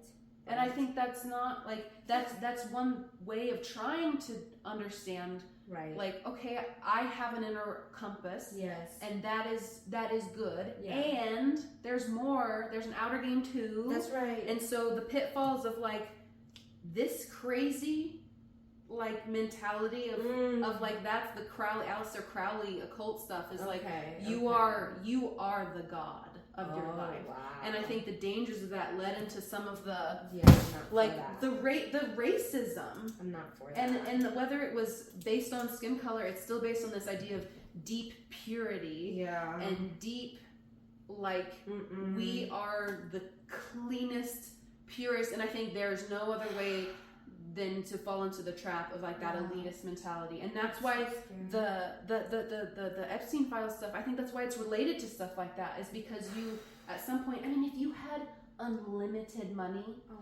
unlimited power, or at least access to unlimited power, I think that's why people were drawn to the corrupt, big, bad, strong man. It's like, but he can give me anything I want, and that's what he was doing. That's horrible. And that's why, you get things like human trafficking, and because you get people to trade everything for a chance at something more, and that's just the human maybe condition. But then the other aspect is this book that I think I have not read all the way through either, but like I like collecting books that say something about like just by existing, it's like wow. And The Pipe in Christ at the very beginning, and it was written by, well, it's a Christian Sioux dialogue, but so it combines it. First in tribe. Yes. For those who don't know. Yes. Sioux is a tribe, indigenous tribe here in the U.S. Mm-hmm. But it first acknowledges God, and then the Catholic medicine man from their tribe. Wow. And that was something really shocking to me. You talk about like the Pacific Northwest Coast Salish tribes going on the tribal canoe journey and seeing that a lot of Native American cultures is so, at this point, it just is bound up in Christian faith and Christianity. And then some of the houses that we had the protocols in and the dances had huge crosses in them. Right. So it's just there. It is both this like I know best, and also there was some text I read of this region's Native people who acknowledged that the Great Spirit told them that the white man was coming, and that it's okay to work with the white man, and that it's okay that their religion comes to our land. And like that was totally countercultural to what I pictured in my head. Same. Or like, and so there is this sort of reminder to me, just like I don't know. No, and that's what I'm saying. I don't know shit. And that's why religion has been so scary for me for so much. Because it's like it assumes that it does know, or that whoever prophesized XYZ, like tiny bit of Quran. I bought a Quran for the first time, and so I've been reading that. I wish I could find mine. You're good. Read it. No, you're good. And so I do not have a Muslim background. I've had Muslim friends, but I just do that context. I don't speak Arabic. I have friends who speak Arabic, and she's Egyptian and everything. But that's it. Like I don't know anything. And the way I'm interpreting it, because I also have my own interpretation, is like and I told this to my friend, I'm like, I feel like there's already assumptions in the text itself. Because like in the Bible it says, in the beginning, and it kind of it tells a story, but so far in the Quran it's not a story. It like tells you things, or it tells at you, and so it'll say something about like the disbelievers. It doesn't describe who the disbelievers are. It doesn't say what to watch out for. It just assumes there are these people against what we believe to be true, and so you need to watch out for that. Okay. And so it's interesting to me that like religion is trying to fill this void of unknown with like saying what it knows, but it also doesn't know. Does that make sense? Yeah. Like we don't know what happens after death. We don't know. And it's okay to not know. But because it's like, no, you're going to go to heaven. Mm-hmm. And then now it feels safer. And we have a vision for that. And now we have a vision for that. We know what it looks like. And we know how to get there now. Yeah. But it's like, but what if you didn't know? And that's scary because then it's like you have to deal with your fear. You have to deal. And so it's like this, I think the human experiment and the human journey is like this, you know, dichotomy of like, I can only work with what I know and at the same time make some sort of peace sense of what I don't know. Yeah. And that's it. So like now we're juggling AI and we're juggling with queerness and DEI and culture wars and all these things. And all of that has been there the whole time. But it's like we're cycling through it because of the now layers of rigidity and rulership and religion that we have. But it's like, but that's not the answer either, or not for some, not for everyone. And so it's like, so how do we make this make sense? How can we all get to a baseline, because there is no baseline at a human societal level that is in integrity in itself, and that we can all kind of like come together and be like, I know that you might disagree, but I'm still okay with you, and I still am okay with your decisions. And so there's a lack of, we need to release control. Yeah. You know? Oh, preach.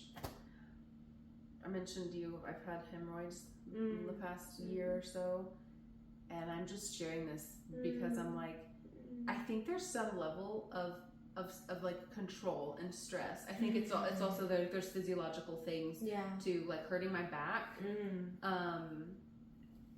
Means I want to sit more, and then gaining a lot of weight and then sitting more means potential for that, and then a lot of stress, and then trying to get healthier, and then I work out, and then and then my legs are more sore, so then I sit more. And anyway, all that to say, like there's also this emotional like tension that it's shown me, where I'm like, this is like, would this have happened if I didn't have this deep desire to control things? Because I also pick at my lip.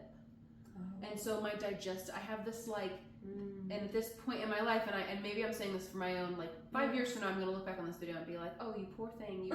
You had an OCD, like nervous tick that I sometimes can't stop. I pick at my lip until it bleeds, and then I can't let go of it. And then also with hemorrhoids, it's like, okay, the beginning, there's something about the beginning and the end of what I can process and metabolize that I resent that I am losing control over certain aspects of my life.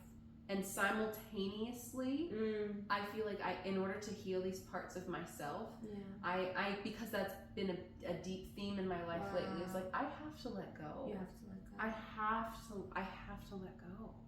Because even ending up here and finding a place that we want to stay for a little while, creates a sense of like, okay, home is actually a thing that is safe, and a reminder that at least we can control this. Yes. And I don't need to know all necessarily what this higher order or this answer is. That's why like the occult stuff does not even appeal to me anymore. Like I don't want to have this end all be all knowledge of my life or where it's going, or think that I have the power to get anything I want, because I don't actually know what is in my highest and best good. I can trust in that. Yes. And hope that I'm not deceived, and maybe keep my eye out for snakes. So that I'm not deceived. But the snake outside and within. Right. What's the snake within? Well, I think it's transformational. Like you know, we were talking about sensuality, sexuality, and like the shame of that. And it's like, that is okay. The self-shame. Yeah. Like, I am dirty sometimes. Like, I am not nice sometimes. And I am nice. And I am gracious. And like, all of that can be true. And maybe I'm not nice because I'm still a good person. Right. And maybe niceness and goodness aren't equivalents. Right. Exactly. And I think, maybe just restructuring what old beliefs we even have internalized in us, and allowing ourselves to be questioned and to change and to evolve instead of this like higher ideal. I think that's why like learning that like, and the story we both love Native culture, and here there's so many different Native American tribes in North America, in the United States, and just in what was colonized in the past 200-300 years. And I think there's this truth and this tendency to see our colonization and the religious overtake of it as evil.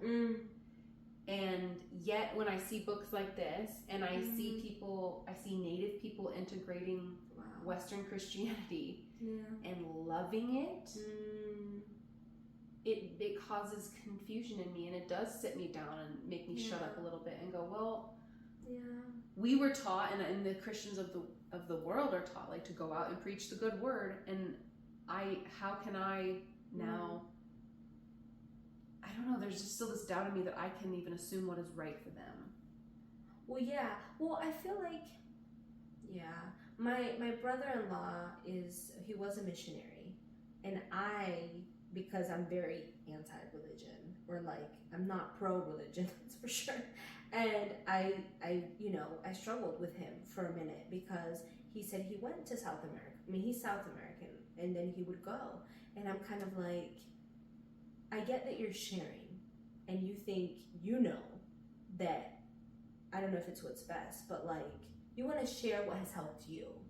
Okay, at like the best possible way I can think about it. He's just sharing. It's like, I really like hot cocoa, I want another person to have hot cocoa, but it's like, but then just let it be.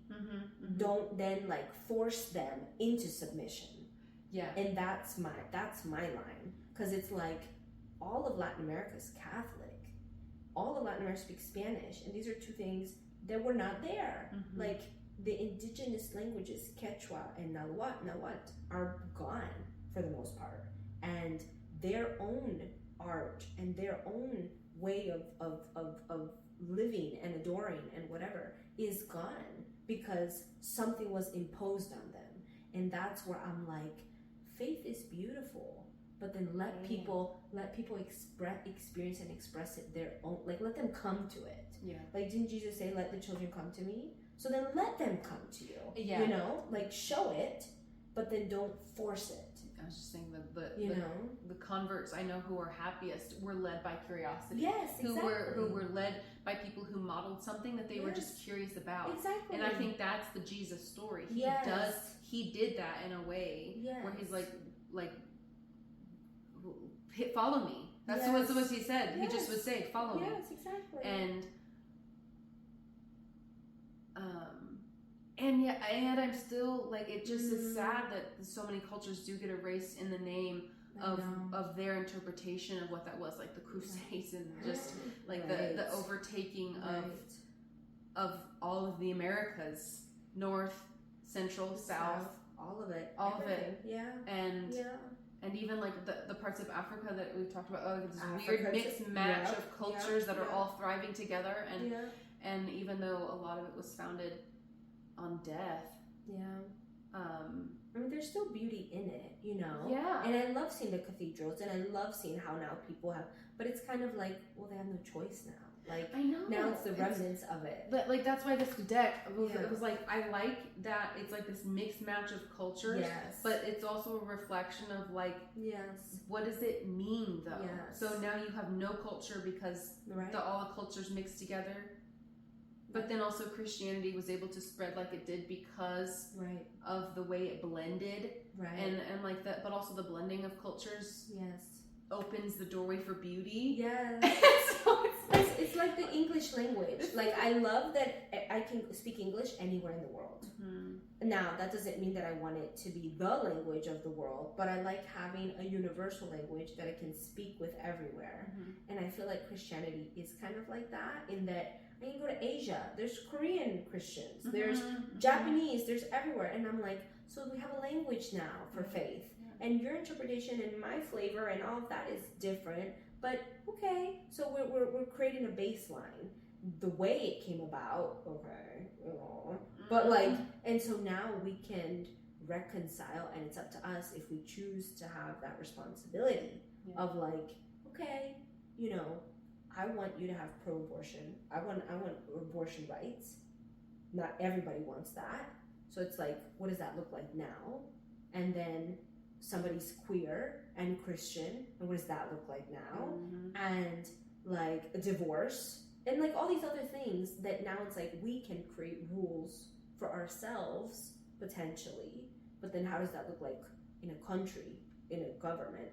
But it's like that for me. So I do like that it's a universal thing, because we need a universe, something that's universal that connects us all. It is so I mean, like, tempting in a good way. Yeah. Like, it's so tantalizing. And it's one of the things that I do love about Christianity, is that there's this answer to, and that's what Jesus says about the rules, all the rules. Yeah. And like, he kind of makes fun of the priests a lot of the time, because he's like, you and your rules. Like, get over it. And he's like, there's just one path, and it is love. That's right. And that's right. to say that the war between all the different gods, and then the challenge of holding all the gods within me, and sacrificing to this God, and making sure that all the rules that it would take to make sure my sacrifice is proper. Right.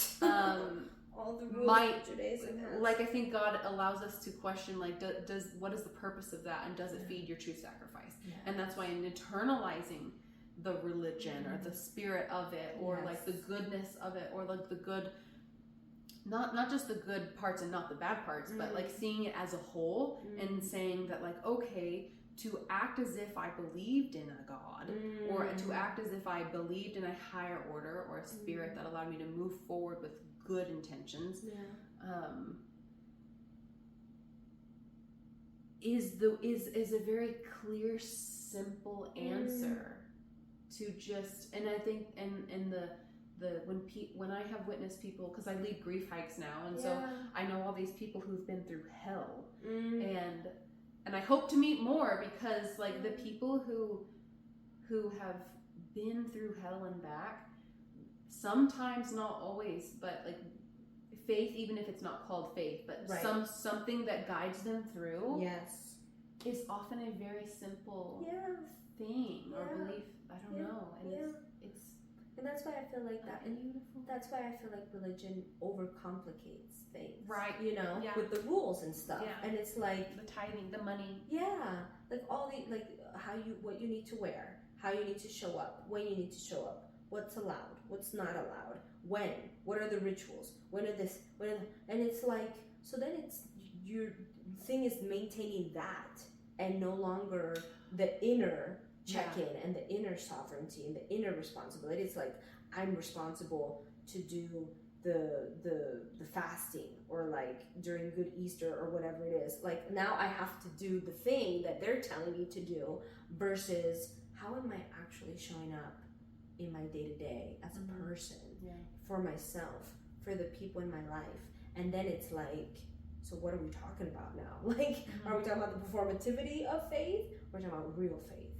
Or the participatory aspect of the rituals. I think that's where the rituals of the church, I witnessed it. I mean, growing up, being born into a highly ritualized. I mean, it wasn't highly ritualized. It wasn't the Catholics, and we didn't have. We technically had no holidays, because the Christian holidays of the world were worldly. Like, they weren't, like, God didn't mandate them. And so Christmas wasn't a religious holiday to us. Really? Yeah, it wasn't. Jesus wasn't born in December. No, well, that's true. And so I get, now I understand, like, to have holy days of remembrance is a beautiful thing. It's a beautiful thing. To have these rituals of reminders is a beautiful thing. Yeah. And to go to church every week, we went 3 times a week, and to do the same ritual over and over is a beautiful thing, if you can remember why you're doing it. If you have sovereignty, if you have presence, if you have intentions that are getting clarified for you, if it's helpful for you. And for me, being born into it, it was like, well, that's why I was so curious about like where do I have control, and how can I sift through what I have control until I find what I no longer have control over? Because to me, all of that ritual was in the field of I don't have control over this. Right. And it was just this thing that I go through the motions and do. And then because other people are human beings, to witness the corruption in them and to witness hypocrisy and just cruelty sometimes. I mean, I just to witness just cruelty and like, oh, we're not really in this, are we? No. That became my question, or like observation. And so what rituals, like you going on a soul journey, I feel like that's one of the oldest self rituals we can do, is the pilgrimage. Well, we need that. We need rituals. And I feel like that for me is also hypocritical of some religions of like, how can pagans and witches and Wiccans and whatever else. Oh yeah, all the moon ceremonies. Right. Yeah. They're also doing rituals. Maybe it's not as you would like or as you understand, but it's still the same ritual. You have to eat the lamb or the like, you know, the little the bread, and it's a cracker, and then instead of the blood, it's grape juice. Like and then they'll do the thing. Like there's all rituals everywhere. So for me, like I don't know where it started, but taking myself somewhere by myself, which is the key. It could be where I've been before. Ideally, it's where I've never been, but like by myself. Because again, there's like this thing, I guess I'm a big proponent of like self-responsibility. Like we need to be, like one carrot has to be itself. It's not going to rely on other carrots. You know, like it's got to do its own work underground, you know? And so that's, if I'm like, if you're not going to get messy, then I don't know what to tell you. Because like, that's life, you know? And so I'm a big, like, I'm going to fuck up. I'm going to try things that maybe don't work out, and that's okay. So how do I pick myself up, you know? And that's where like some of the diversity, DEI stuff, I'm kind of like, yeah, there are infrastructures designed against me. And then we talked about this, but I'm like, but I don't want to victimize and take that on, because I have to navigate my own path regardless. Like, I mean, if we look at other animals, you know, sharks are predators, and then we have prey. If I'm a prey in this society because I'm brown and I'm a woman, I still have to survive. Yeah. Like, I'm not gonna just lay down and die. I'm not gonna wallow. I can't process it, but it's like, but that's just life. I'm sorry, but it is. It is, and I think there's the human desire to be like, oh, but we want to see each other not just survive. Right, 100%. We want to see each other thrive, and so to acknowledge the systemic issues in a way where we and I think that's some of like the privilege of thinking of things just working out for people all the time. I know. Is oh my gosh, I just lost my train of thought. You just said it though. But it's like both, you know, acknowledge the system, and for me, again with the religion, like acknowledge the structure and acknowledge yourself. Yeah. Like we are a piece in the puzzle. The puzzle exists and the piece exists. Like they both have to exist at the same time. But it's not like one. If I'm prioritizing, I say I'm more valuable than the system because I make the system run. So it's like, if I'm outsourcing my sense of self and discernment and all of that to the system, assuming that system is going to tell me, then it's like, well, what if the system gets it wrong? What if the system, again with religion, assumes that it knows? And it's like, but the system changes as I change, because people fight for their rights and people make action to make the system what they want it. So it's like, same with religion. It's a lie. You know, like what Martin Luther did that whole thing to say, oh, I'm not in agreement, and nailed something to the Catholic door and started the Lutheran Church. And then Mormon, like all these people have interpreted something in themselves to change the system. So it's like that's the soul journey. Is like we all, I really believe, to do something for ourselves, whether that's like, I'm gonna meditate today, I'm gonna pray, I'm gonna check in on myself, what are my non-negotiables, but like what is your baseline, and then figuring out, then the job is figuring out. But it's like, it's hard because, you know, to me, do this, I have to put money aside, I have to put time aside, I have to put energy aside. And I think I told you, I didn't know if the job was going to continue or not. So that was complete in faith. I was like, I'm carving out this time intentionally, regardless of the system supporting me. And that for me is real faith of like, when the bird flies, like the bird may not have its wings yet, but it's still gonna.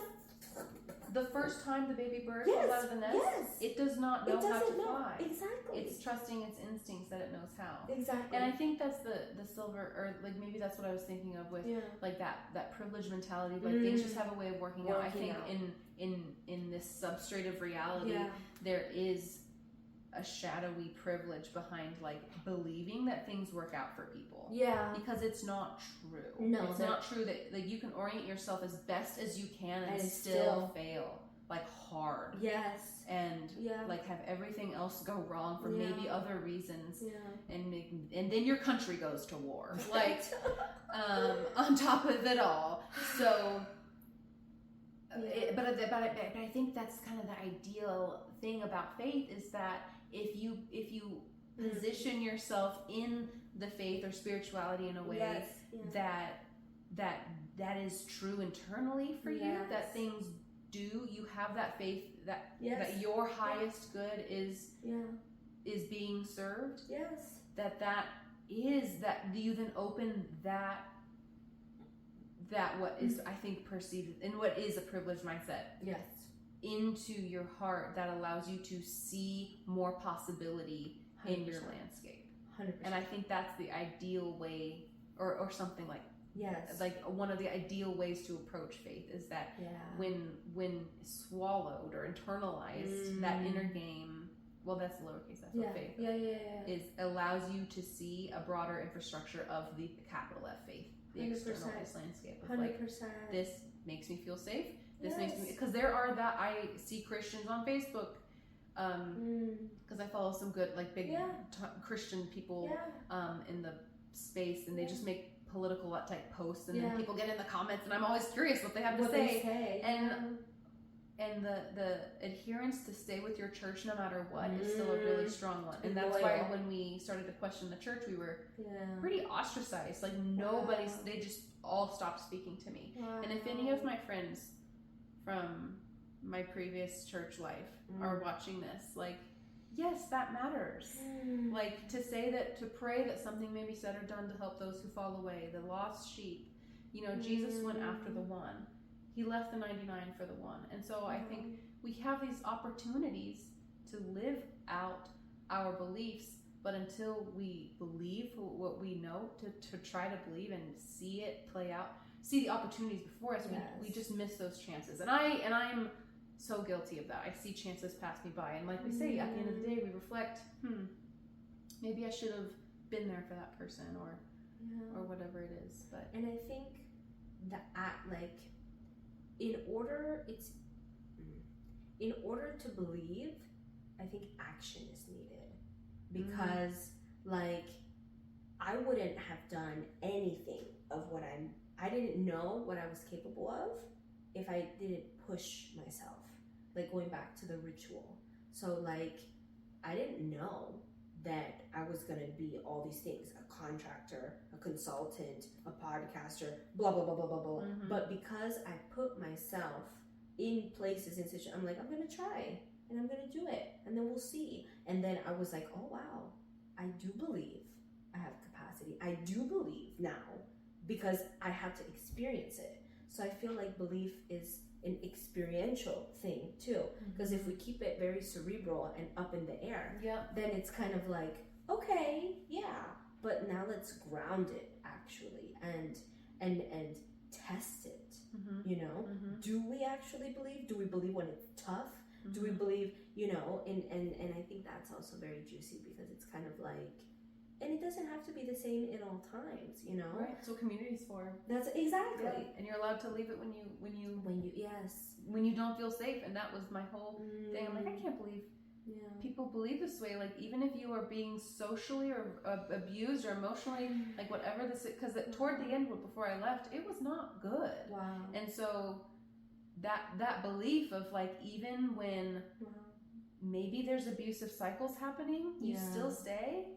And it's like that level of legalistic, like, there's something that gets shut off in the inner world. But I don't know, that kind of goes back to women having the freedom to divorce, or what, like that whole human stuff. Like, what is sovereignty? No, exactly. And it's a question to come back to, because it's like sometimes I let go of the sovereignty. I'm like, right now I can't afford literally, this amount of independence, because I need to live in this reality where I do need financial stuff, or I do need certain things. So it's like, okay, at this moment in time, this is what I'm doing.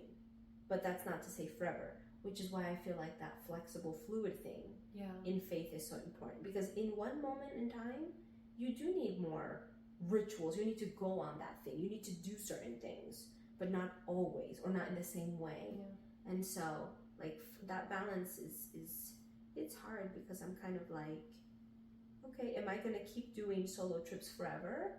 I don't know. Maybe sometimes I'll tell my husband, I'm like, I just need a day. And I just, so like, but that's why the awareness and then the action piece. Because like, I can't tell him if I don't know. And then if I don't even admit it to myself. So it's like all these layers. And it's hard to have the capacity, because it's like, you're telling me I have to do all this work. I mean, when you can, when you feel safe enough to, when you're not in survival, flight or freeze mode, or flight or whatever. But it's just like, it feels so much better. And we can in the environment we're in too. Because like the Seattle kid I mentioned earlier, it's like they were in an environment. But they were in an environment where that was just part of the questioning of their development.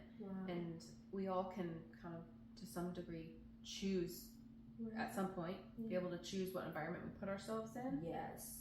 To decide, okay, is this a good way to practice what I believe in? Exactly. Because if it's so unsafe that I don't feel good, or like I'm growing, or something's wrong, and I can't analyze that or address that, like, I don't get to live my highest, best version of myself. And maybe that's some of what it comes down to, is some people are resigned to not do that. And that's the thing. It's like, well, then we can't save everyone. No, it's not our job. And then we have to move on. We have to, So I think that we're coming to a place in the world where it's like less, like there's a fight for more rigidity or less rigidity. Right. And I think potentially that's the fight between the right and the left here in the US, of like more structure, more kind of traditional, or less and more expansiveness. And I don't think both are right. I think there needs to be the moderation. There's like the middle ground. Because we need both. We need structure. I am traditional in certain respects, and I'm also very open-minded and in other respects. So I feel like in all of life, like, and even in every moment, like sometimes I'm like, okay, I want salt on this, but I don't want salt all the time. Does that make sense? Like, the freedom to choose. If you don't have the freedom, if you don't have the tools to change, then you're not actually free. That's what Paul Linden said. Paul Linden, I love you. But that, and he was a pro at that, like giving people more tools for their toolkit. And he's what broke my fundamentalist pattern in my brain. Because that, like I was telling you, the experiment earlier of where I realized, like, oh, I don't give myself the cues I should. Like I'm feeling cues internally that I can't act out externally. And to identify it and practice it's much harder to stop a behavior than it is to introduce a new one. Yeah. And so to say, like, stop doing that to people in any addictive cycle, just stop doing that. Right. It's like, that's not how we are wired. No. So to introduce new behavior and to start practicing something new are just the tools that we can add to our lives. And that's where having people around you who want you to grow and challenge you and edify each other and that to be a safe thing and to not feel like we're gonna break or go to hell forever but that's we can't do that for every person. So and that was so good that you said that, because I didn't just stop Christianity, and I've technically never stopped. Like, I still have a Bible at home. I still have a deep love for it, but it's like I started implementing, okay, let me try other flavors.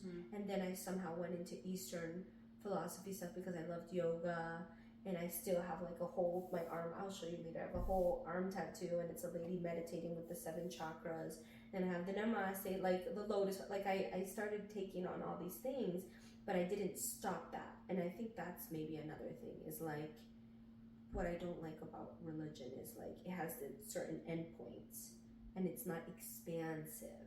And I feel like life is expansive, and actually life breathes, you know, it's like, and so it's like, it's not in one state all the time. And so in my journey of faith and spirituality, it's like, I like Hinduism actually, and I like Buddhism actually, and I like Taoism actually, and I like all these things. And so I'm like, so I don't need to define it. I mean, I need to define it for myself, but it's like, do I need other people to understand the definition? Well, maybe not. I mean, you know, and I don't need that rigidity anymore, but it's like, it's expanded. And now I don't even use any of the other terms, Buddhism, Taoism, at all. But internally, I've taken things from it. And so now I'm like, okay, I'm oscillating and I'm breathing. And it's like, okay, in this chapter of my life, maybe I do lean hard into Christianity and whatever that structure provides me.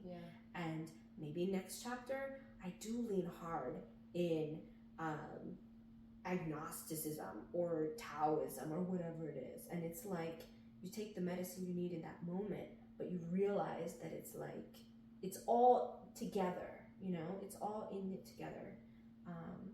So, and I keep, you know, refining or adding, but it's not like it's done.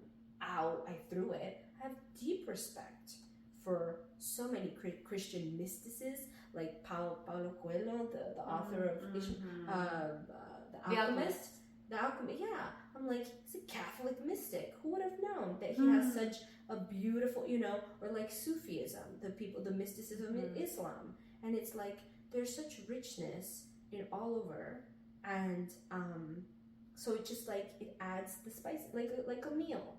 I don't just put salt. You want black pepper in there. You want some Tabasco sauce in there. You want some mustard in there, you know? And that's how I feel about it. But I don't always want mustard. So it's like, I have to be in tune with myself. Right. Yeah. And then it's medicine. I think faith is medicine. It's very healing. Yeah. Literally. It's literally healing. Because I didn't know until this last chapter of my life that the whole faith of a mustard seed verse.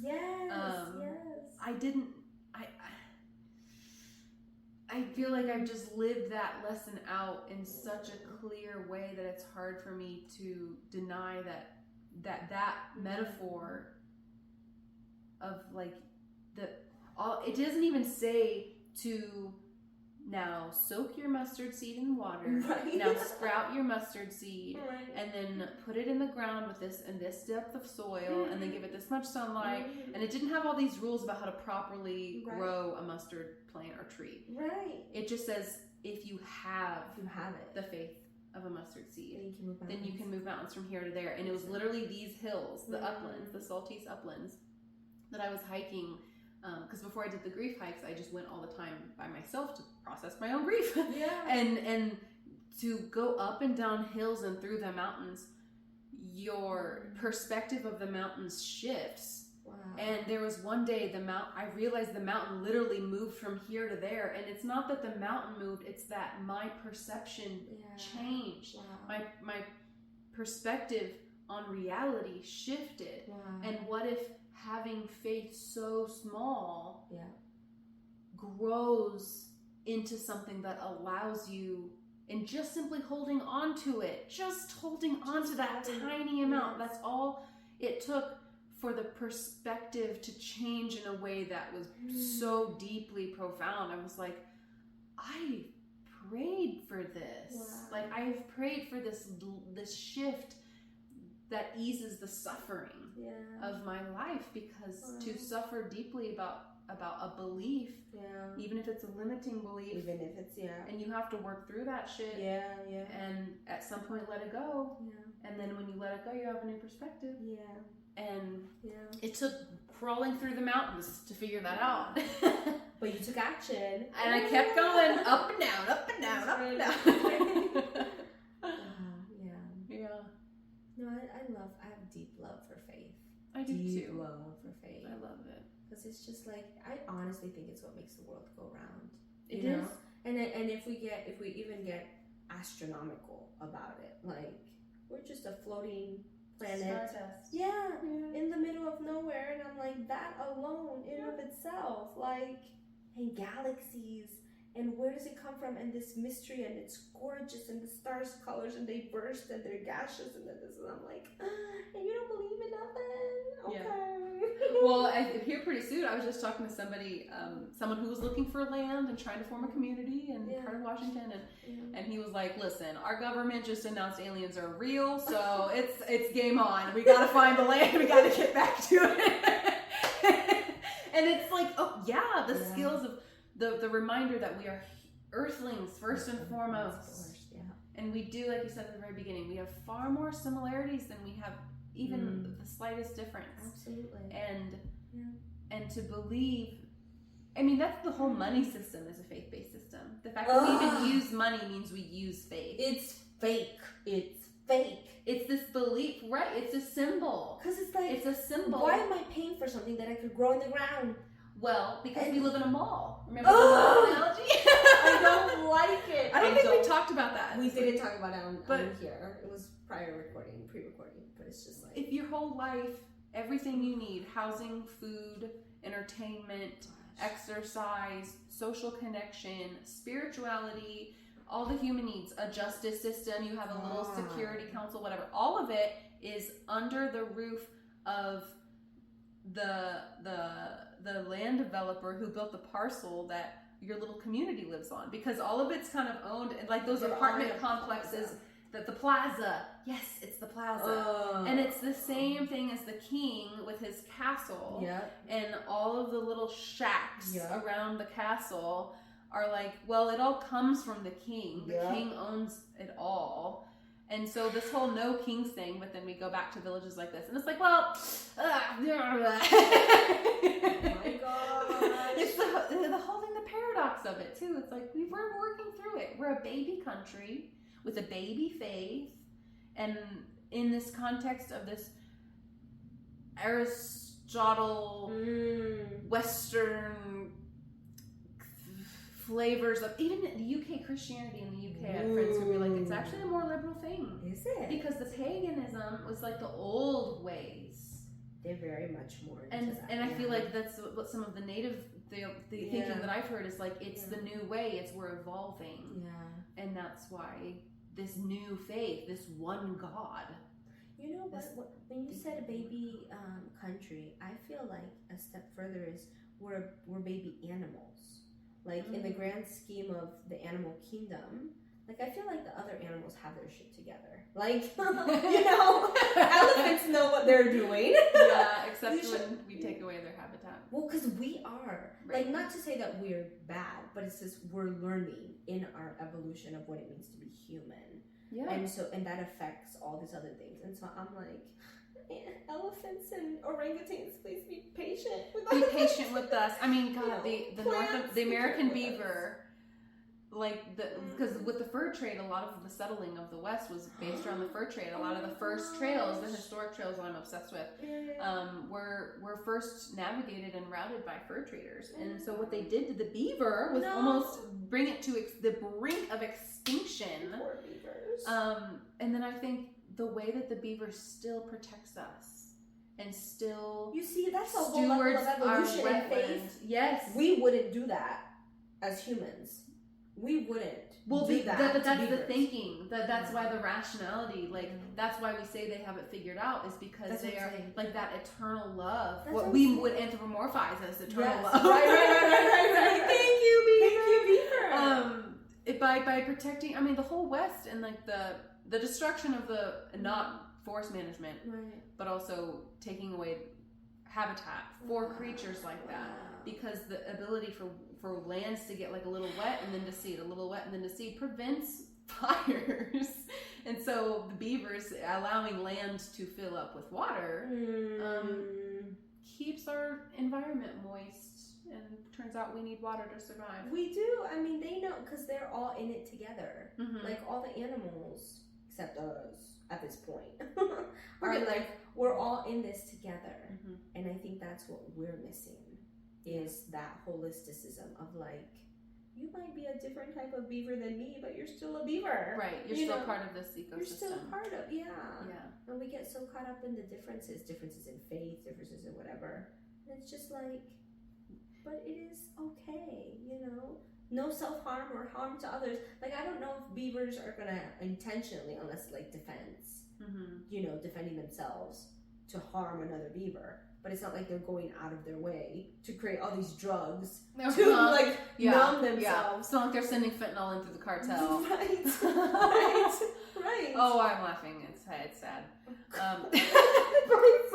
The picture of beavers being drug dealers too is just kind of silly. Exactly. I did see a video one time of a beaver who, like, talk about self-harm. It was a beaver who was chewing on a tree, and the tree fell on the beaver and poor beaver. squished it. And so that was this hunter was like, look at this shit. It was this beaver that died being crushed by his own tree.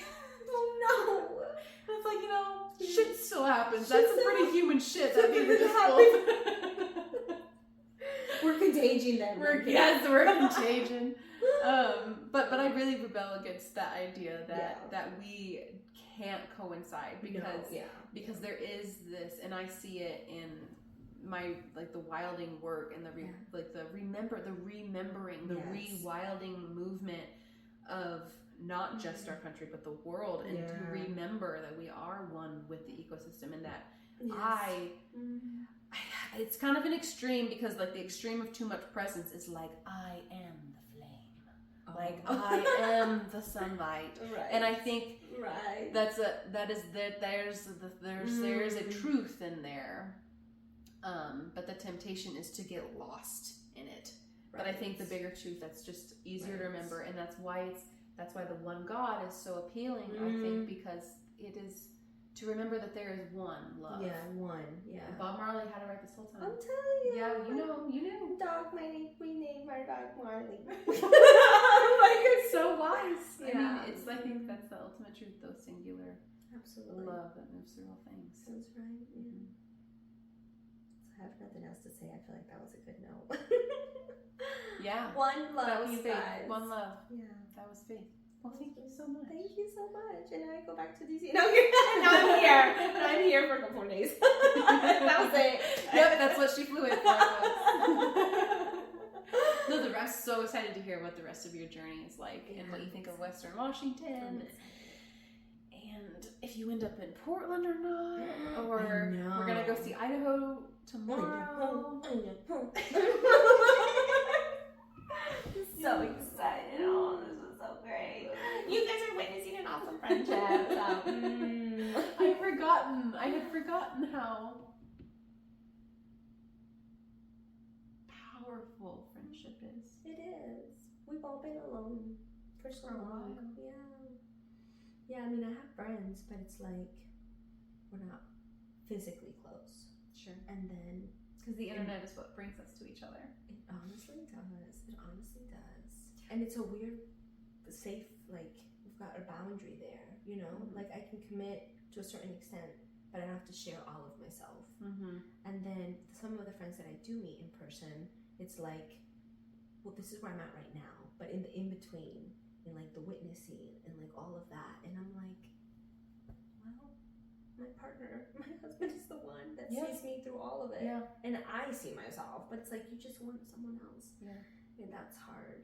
But I'm seeing that too, and I mean the fact that Justin and I had a separation and came back together, I'm like, oh, the fact that we get to grow with this like life partner is so cool. Yeah. And we can't like expecting that person to meet all of our needs is so dangerous. It's so dangerous. And so dangerous. I know. And so it's just this double thing where it's like the friends really do matter way more than I think we're led to believe. But it's also cool to meet people through the internet because we find similarities, and instead of just being I'm friends with everyone I have met locally in the past year and a half. Not everybody, but like I've made a lot of friends. But not because we share the same way of thinking. Oh. You know, it's because we're close to each other. And I find people I connect with or don't.